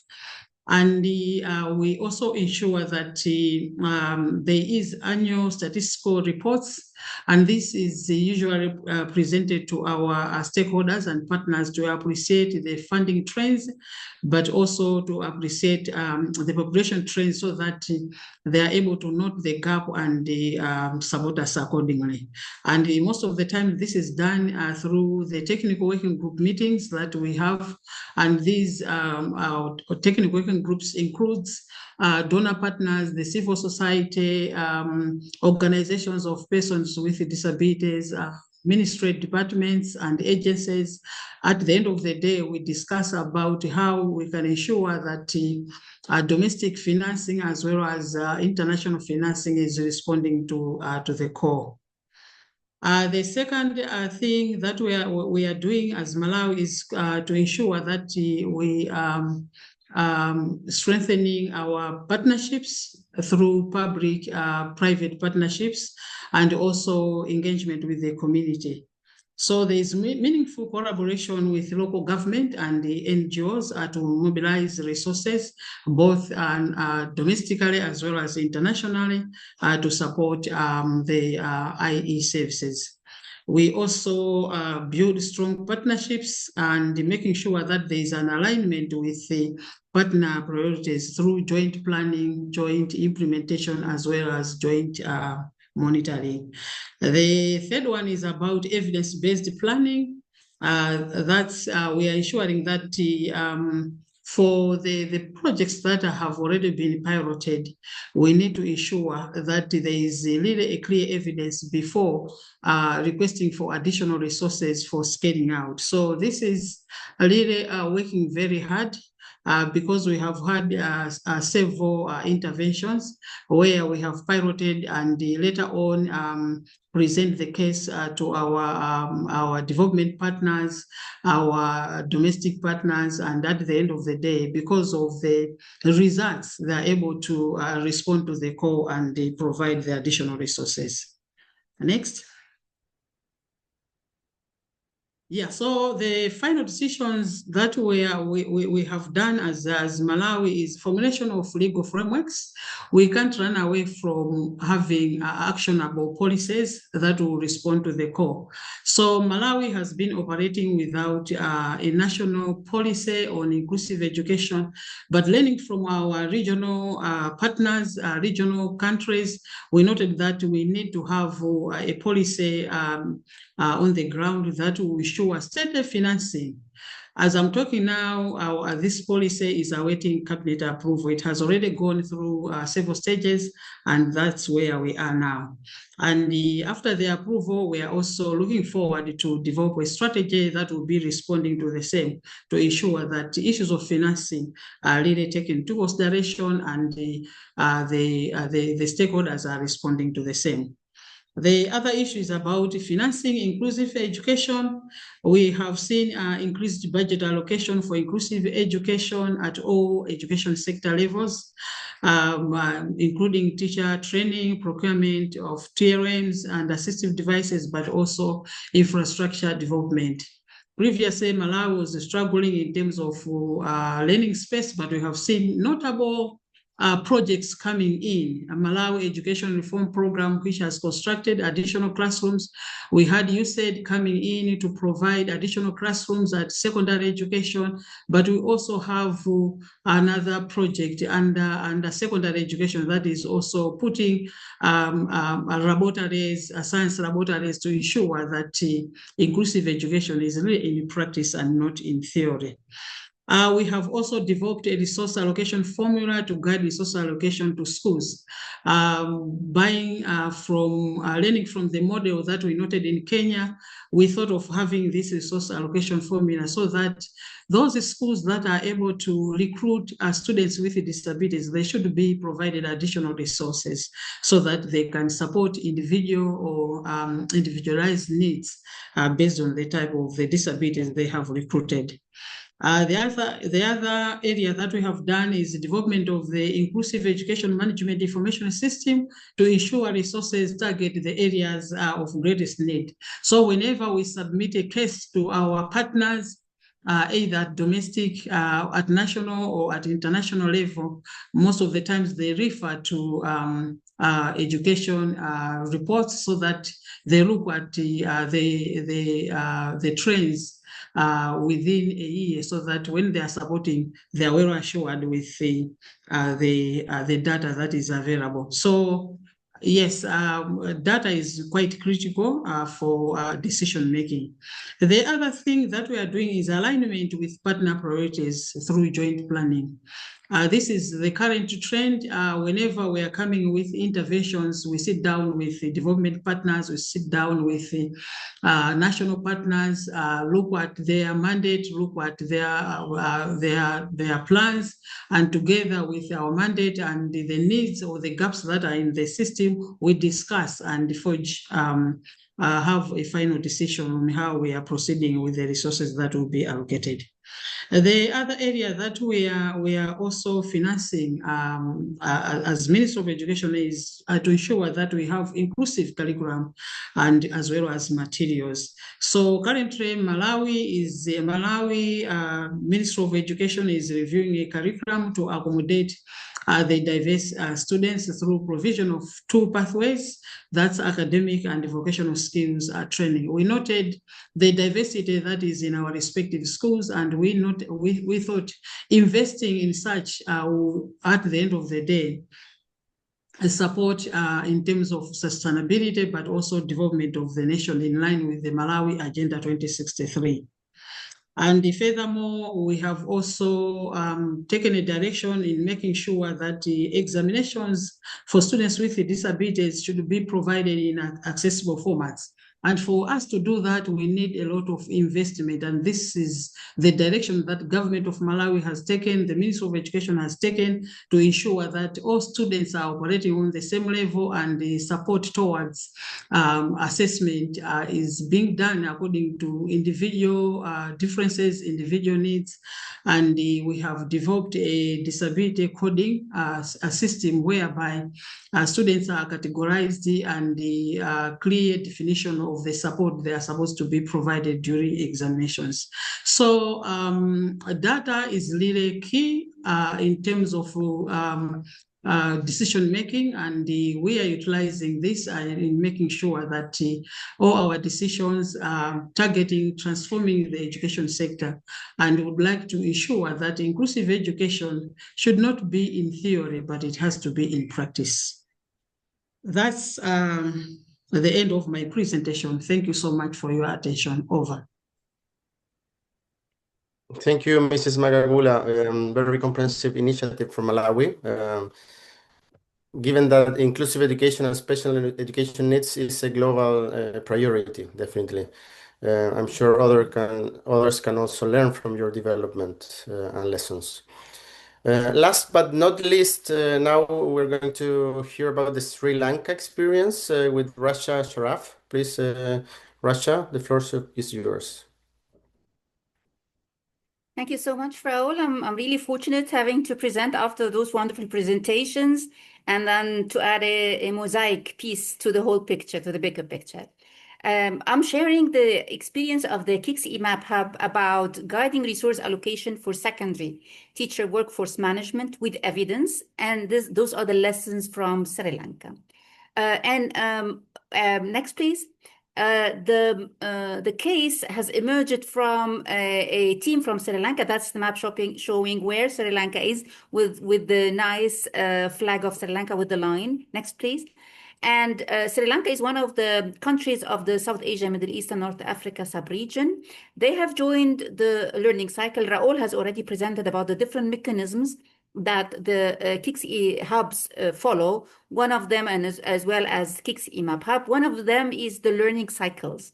This is where we are focusing on today and how it really made a change into the policy level adoption in Sri Lanka and with regard to the teacher management particularly. Next, please.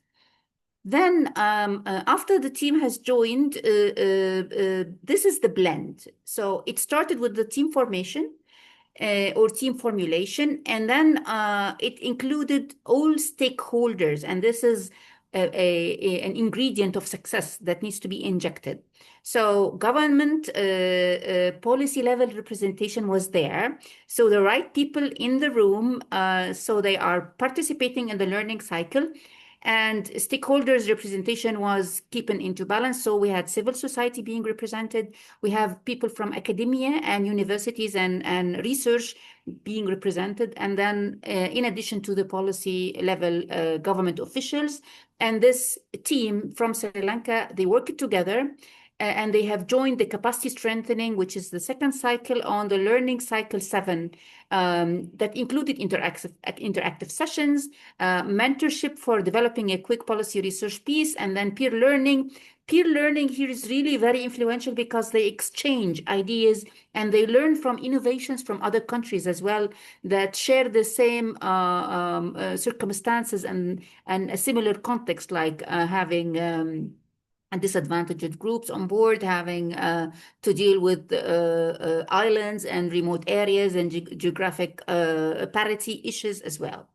Then the data, and this is where our topic of today, which is evidence, is really very critical. So data collection on province level in Sri Lanka took place. And this is where the problem has been crystallized and been very clearly spotted. So they carried on the data analysis, and then they have been able to spot the problem, which is shortages in rural areas and surpluses in urban regions. So it's not an absolute shortage in teachers, it's a maldistribution or a problem with teacher distribution across geographic provinces and regions. Then they developed the policy recommendation, which is the orange circle, where a knowledge report has been produced, and then it included a list of policy recommendations. And the policy recommendations focused on align teacher recruitment with actual student numbers, moving from national level quotas to school-based allocation, and that's a policy reform as well that is needed. Informal transfers outside the official annual process were also restricted because sometimes the official distribution is done and then they come and say, can you transfer me from this school to the other school? The other school is closer to my home and so on. So those like informal transfers were very restricted, were also restricted to ensure transparency and fairness among all teachers. And then the policy uptake took place where connection and linkage with GPE system capacity grant took place for the funding and for the support of the capacity development, where a contribution to change on teacher workforce management took place. This learning cycle was facilitated by the UNESCO IAP as part of the GPE KIX EMAP Hub Learning Cycle 7 mechanism. Next, please. Then the policy uptake in Sri Lanka's Ministry of Education recognized the need to strengthen planning skills of their own staff, such as calculating annual teacher needs for continued teacher management. The ministry has launched a comprehensive training program for education managers and school leaders. And you can find here laptops with graphs and charts and maps. So it's evidence-based kind of training on the data of their own relevant to their needs. And then with the support of UNESCO IAP and the Global Partnership of Education System Capacity Grant Funding, the evidence led that the national team in Sri Lanka was able to prioritize capacity strengthening and allocation of funding and resources, especially human resources needed, as a significant policy uptake. And the beautiful thing is it's owned and led by the national teams in Sri Lanka. Next, please. Then I'm sharing with you a testimonial from one of the government officials, Ms. Jayani Peshanjika. She is the Director of Education Policy and Planning. And I will not read all this. I would just read the orange line. You'd have the PowerPoint afterwards to read it on your own. But the important thing is that ultimately, the contribution of the KIX learning cycle demonstrates how to utilize the human resources for education cost effectively, while teaching the national education goals, reaching the national education goals, and highlighting the need for a teacher licensing system. Here where they realized that a teacher licensing system is needed as well to strengthen the professional competencies. Next, please.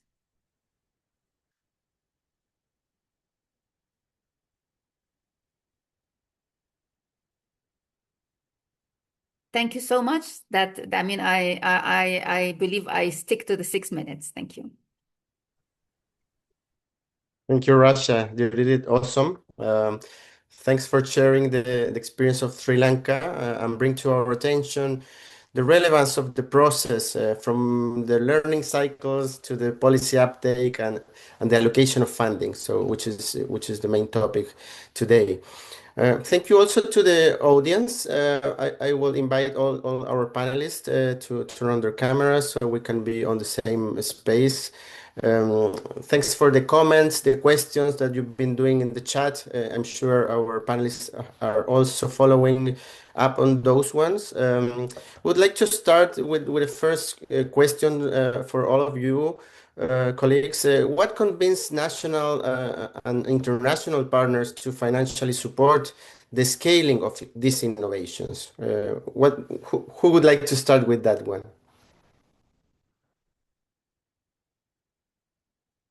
Oui, je voudrais répondre. En tout cas, vous m'entendez?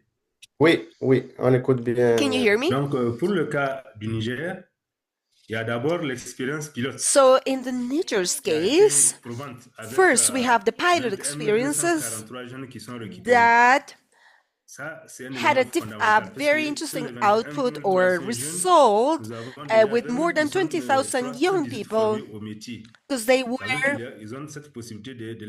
many of them have been trained to work and with the opportunity of social insertion, and 925 of these young people that have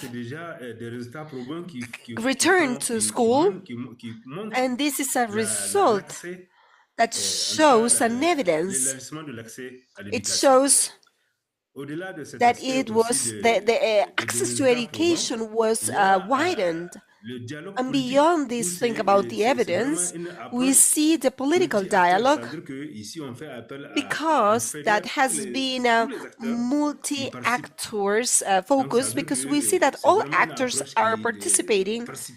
So this is a participative approach that takes into account the community, because the community is the core of this focus, and this is something visible, and this allows partners to see that this is real and that we already have children that are more autonomous, and young people that do not have that today they have the possibilities to live, and this process is done through with the language, through the local languages that are anchored in the community, and this allows people to be convinced and sure that this focus is successful. Thank you. Thank you so much, Monsieur Bacharou. Who would like to follow up? Répondre à une question qui a été posée dans le chat. Il y a une question qui a été posée dans le chat. I think there was a question in the chat. Parce qu'il dit comment cela se passe, comment assurer la continuité éducative dans les zones où il y a how to assure the educational continuity in zones which are insecure or unsafe, where there is this armed groups attacks. So to assure the continuity of the educational service, we should count on group centers, safe places where we can get together and we can join the children of these displaced populations, and we assure the pedagogical continuity, and also we have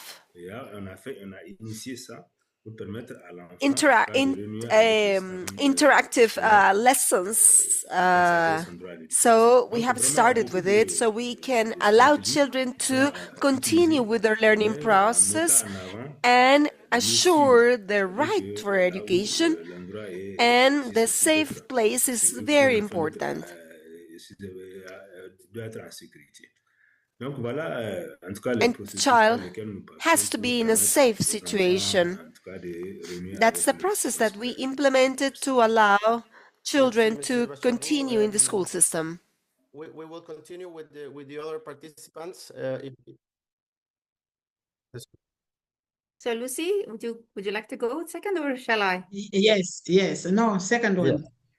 Yeah, thank you so much. Regarding Minister of Education, Malawi, we have had good responses from our international as well as national partners in supporting inclusive education through demonstration of strategic policy frameworks.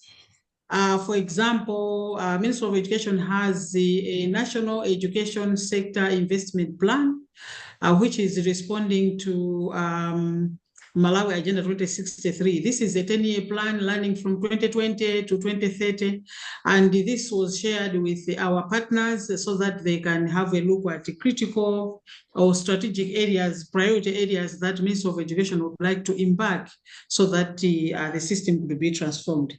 Secondly is about an issue to do with the transparency and accountability of the resources that have been allocated. When the ministry is allocated resources or is supported by a partner on resources, for example, we have a project that is constructing 10,800 classrooms and Malawi Education Reform Program. Each and every time this is being facilitated by World Bank, and each and every time they do an audit, at the end of the day, they are able to appreciate how the resources have been invested, how the resources have been used. The other issue is about strategic alignment of the ministry priority areas with the partner priority areas. And from that, we have seen good response because partners have been very open to say, no, for this year, this is what we would like to achieve by the end of the year. And if you would like to get support, let us look at your initial plan. And at the end of the day, we have to consolidate. We have joint planning, joint implementation, and the joint. And the other one is about a coordination amongst the ministry, departments, and the agencies. We sit down whenever budget is approved.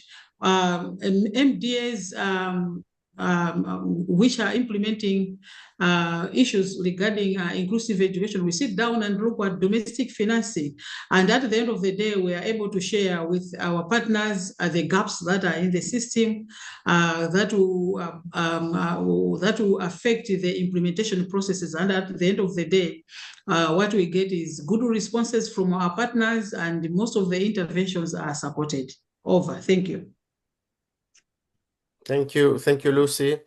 In order to, because we have just a few minutes left, I would like to add another question. So Russia and Jermaine, you can also build upon those two questions, because the second one was related to give some advice, piece of advice to colleagues on using evidence precisely to guide financial decisions for national or international funding. So maybe you can connect those questions to Russia, Jermaine. Yeah, thank you, Raul. My advice would be to use data. Data is a very powerful tool, and when national actors Okay, all right. So regarding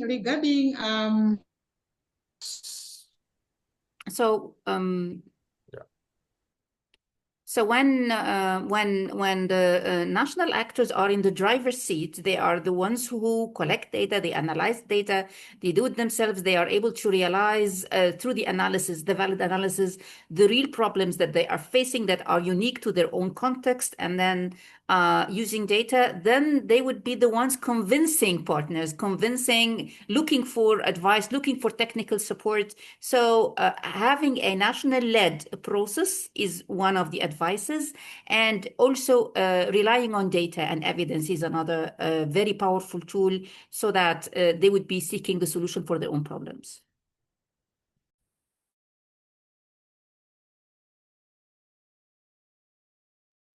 Excellent. Jermaine, would you like to? Yeah, thanks, Raul. I'll just add, I think when it comes to education finance, one of the maybe underappreciated concepts is that of total cost of ownership, and I'm relating that to IMIS specifically. I think there is a propensity to think of such systems as mainly being software. And when we began this whole quest, in fact, it's been a maybe 25-year-old quest trying to determine, okay, how can we implement proper IMIS systems? The focus had always been on the software, not so much on the systems that support the process. So I think we were thinking in a very narrow bandwidth, and I think it's important as we explore other implementations, we speak to different partners, we have those roundtable discussions. That is when we begin to see all of what is really required to make those systems work and to get a better sense of the total cost of ownership, as I mentioned. So that, of course, goes into all your areas of capacity, your personnel, your structures that need to be in place, the policies that need to be in place, for example. And so it's important to understand conceptually what the system requires for it to work and for it to be sustained over a period of time. So there's a CAPEX and there's an OPEX component to those things. And I think very often the operational expense part of it is underestimated or overlooked. And I think that is when we look at those, for example, the knowledge exchanges that we went on, you saw that the operational part of it is actually quite more significant than the initial investment, because it has to be sustained. And so when we present now what is required for, after doing, for example, the diagnostic assessment, we present to ministers, this is what's required. These are the gaps. These are the gaps we need to bridge. They understand, okay, this is not something you can just put in $1 million here and there and forget about it. It is something you have to sustain over a period of time, and you must put in place mechanisms such as your ring fence funding, whether it comes from your USF, it comes from some other government-assisted funding scheme, to make sure that those systems are sustained. So I hope I made sense of that response, but I wanted to just be clear that funding is a long-term endeavor for education. It's not something you just do in one budget cycle. Thank you. Thank you, Jermaine. Very important to consider all this discussion as from a whole system approach, which is something that we do from KIX. I would like to, we're on time. I would like to ask all of you if you can share any last idea or insight that you would like to highlight from the session, maybe 30 seconds, maximum 1 minute, each one. Russia, would you like to start? Yeah, I would really like to ask everyone to log into the KIX IMAP Hub website, and then they would find plenty of resources and reports published that they can use, and they can find the country pages. So if they are interested in a country-specific information, they can go to the country and so on. So information and guided reports would really be helpful and would provide really a diverse background. I mean, we in Maldives, we have the Fashi Hashi, which is a model that is made up by the local language in Maldives. It means for scaling up teachers' practices. And you'd find a lot of beautiful interventions and policy recommendations and reports that you would enjoy. So for more information, go to our website. I would paste the link now to the chat. Thank you. Thank you so much, Rasha. Indeed, the work of IMAP Hub, led by NORAG, is a great work. So all of you are invited to follow up what is happening from there. Lucy, would you like to give your last ideas or insights? Yeah, thank you so much. From Malawi, what we can say is education is key to national development, and really there's need to invest resources towards attainment of education at all the sector levels. And it's my plea, urging partners, both nationally as well as internationally, to make sure that their programming is responding to the needs of people in their workstations, even in the national or regional countries they are supporting. And as a country, we need to ensure that we keep on interacting and coordinating with different partners, so that at the end of the day, the education sector is very responsive and is in compliance with the required standard. Over. Thank you. Thank you, Lucy. Okay, maximum 30 seconds. Jermaine, just to wrap up. Well, I just want to wrap up by saying I'm really thankful for how this collaboration has led us to a more cohesive approach. It really got, I think, fundamentally first of all, our ministers are a bit more confident in the regional approach. That's very important. And secondly, and very importantly, it really got our development partners more so on the same page. I think there was a bit of an overlapping and a duplication in terms of what development partners were doing in the region in AMIS support bilaterally with the different countries. And we've come to realize, look, this is something we can achieve a lot more quickly with the limited resources, obviously, if we approach the policy and the standards development, all of that as one, because we are very close to the region. Culturally, we're very much aligned, very much the same, pursuing the same primary school curriculum, for example. So I'm very appreciative of the support that KIX, LAC, and SUMA have given us for this collaboration. Thank you very much. Thank you, Jermaine. And last but not least, Monsieur Bacharou, vous avez les dernières 30 secondes. Mr. Bacharou, you can tell us your remarks, please, to close.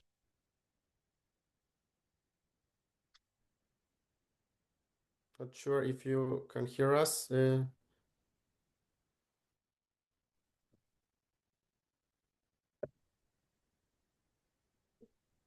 If not, maybe I just need to say thank you, all of you, for this wonderful panel. Merci. Okay, can you hear me now? 30 secondes finales. Oui, bon, c'est pour dire que vraiment, avec une vision partagée, en tout cas avec tous les acteurs, thank you very much. I have a shared vision with all the representation of this forum. We will expand access to education, transforming the educational system. One of our concerns is to have synergy of action at all levels. This needs to be local stakeholders and also at a legal level. So that could become a federation of energy. We have the concern that the basic education needs to arrive to professional education. So we could optimize the educational system. Thank you very much. And I want to give the floor back to Tricia. Tricia, please. Gracias, Raul. Merci, and thanks to all of our panelists for these great examples of how intercountry learning and grounded context-specific evidence has been guiding resource allocation and financing decisions. So it's time for us to start wrapping up. We really hope that this has been a valuable session for all of you who are online today. We're looking forward to reading more of your comments on the virtual whiteboard. As we're wrapping up, it'd be helpful for us all just to take a moment and think about what are one or two things that you would take as your takeaways from today, or maybe an action that you're inspired to take following today's discussions. Can you summarize that in a short phrase of just a couple of words? What is one of your major takeaways or something that you're inspired to do following this session? I'm going to ask you to write that in the chat, en français, en espagnol, in English, as you wish. But please don't send it yet. Just type it. I'm going to tell you when to hit send, and then we'll be able to see all of ours together. So I'm going to be silent for about 30 seconds or so that you can write what is one or two of your takeaways or an action that you wish to take following today's webinar. And then when you're ready, I'll say go, and we'll read what you have to say.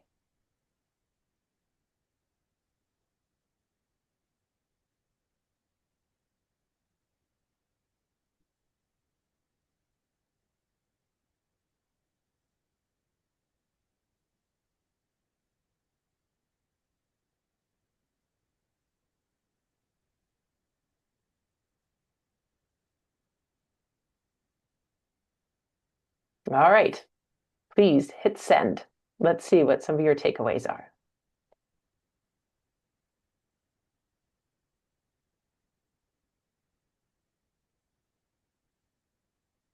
I'm reading thanks. I'm reading about effective partnerships with the Ministry of Education are crucial to influencing equitable financing decisions for education outcomes. Thanks, Lila. The lack of funding is not really the issue, that innovative financing and cost-efficient policies are, from Russia. Ian points to data transparency and availability. Alberto talks about conocer experiencias de éxitos en otros países. Learning successful experience in other countries. Rosa Maria talks about collaboration and political willingness.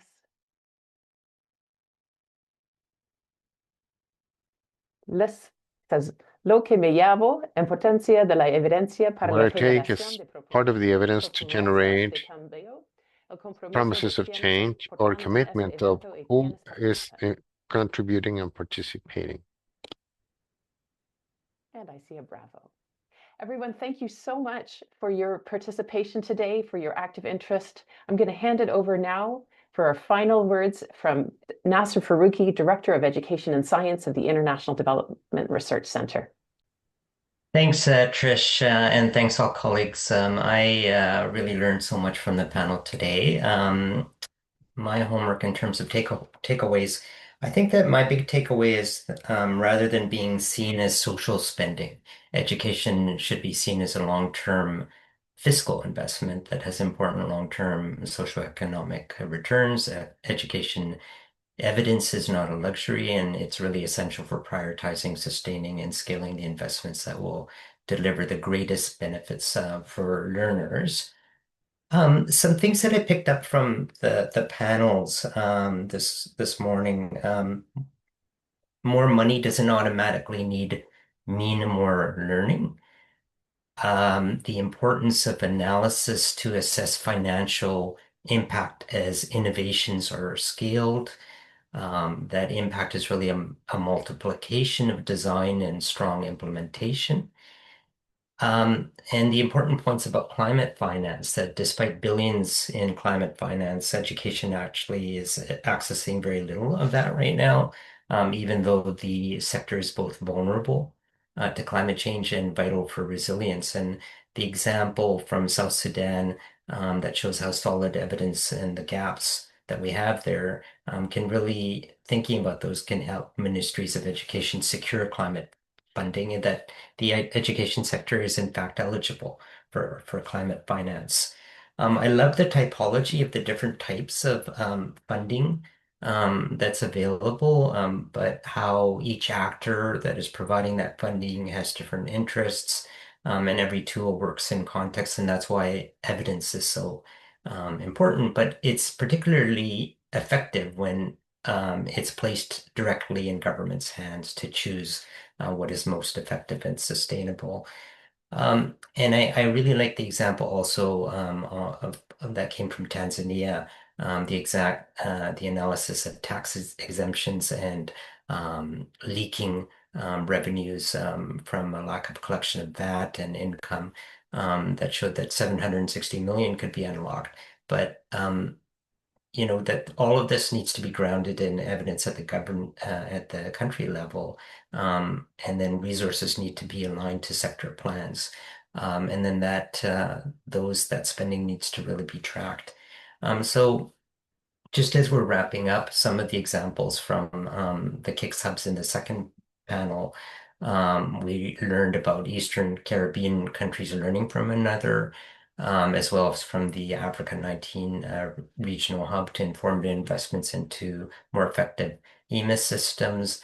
In Niger, how evidence has led to a government decision to scale an innovation for out-of-school children from 2 regions into 7 of the 8 regions in the country, and how Malawi learned from other countries to design their approach for financing for equity, and then used data and evidence enabled by the 19 hub to increase their budget for inclusive education, and how in Sri Lanka, nationally developed evidence developed through the EMAP hub learning cycle informed a better use of existing resources for teacher allocation, as well as the priorities for the GPE grant.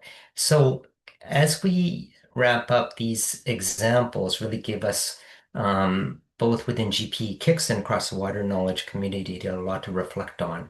For GPE KIX, they reaffirm our core purpose, strengthening how countries generate, share, and use evidence so that their most critical financing decisions are strategic, impactful, and sustainable.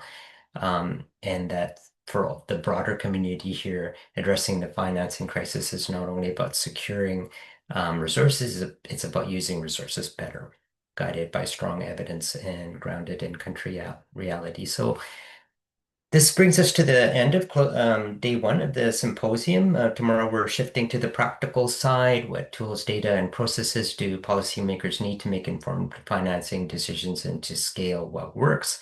I want to really thank everyone who contributed today on the panels and through the discussion, and a special thanks to the KIX teams at IDRC and GPE for all your hard work in making the Global Symposium possible. Thanks, everybody. Have a great day and hope to see you tomorrow. Bye-bye.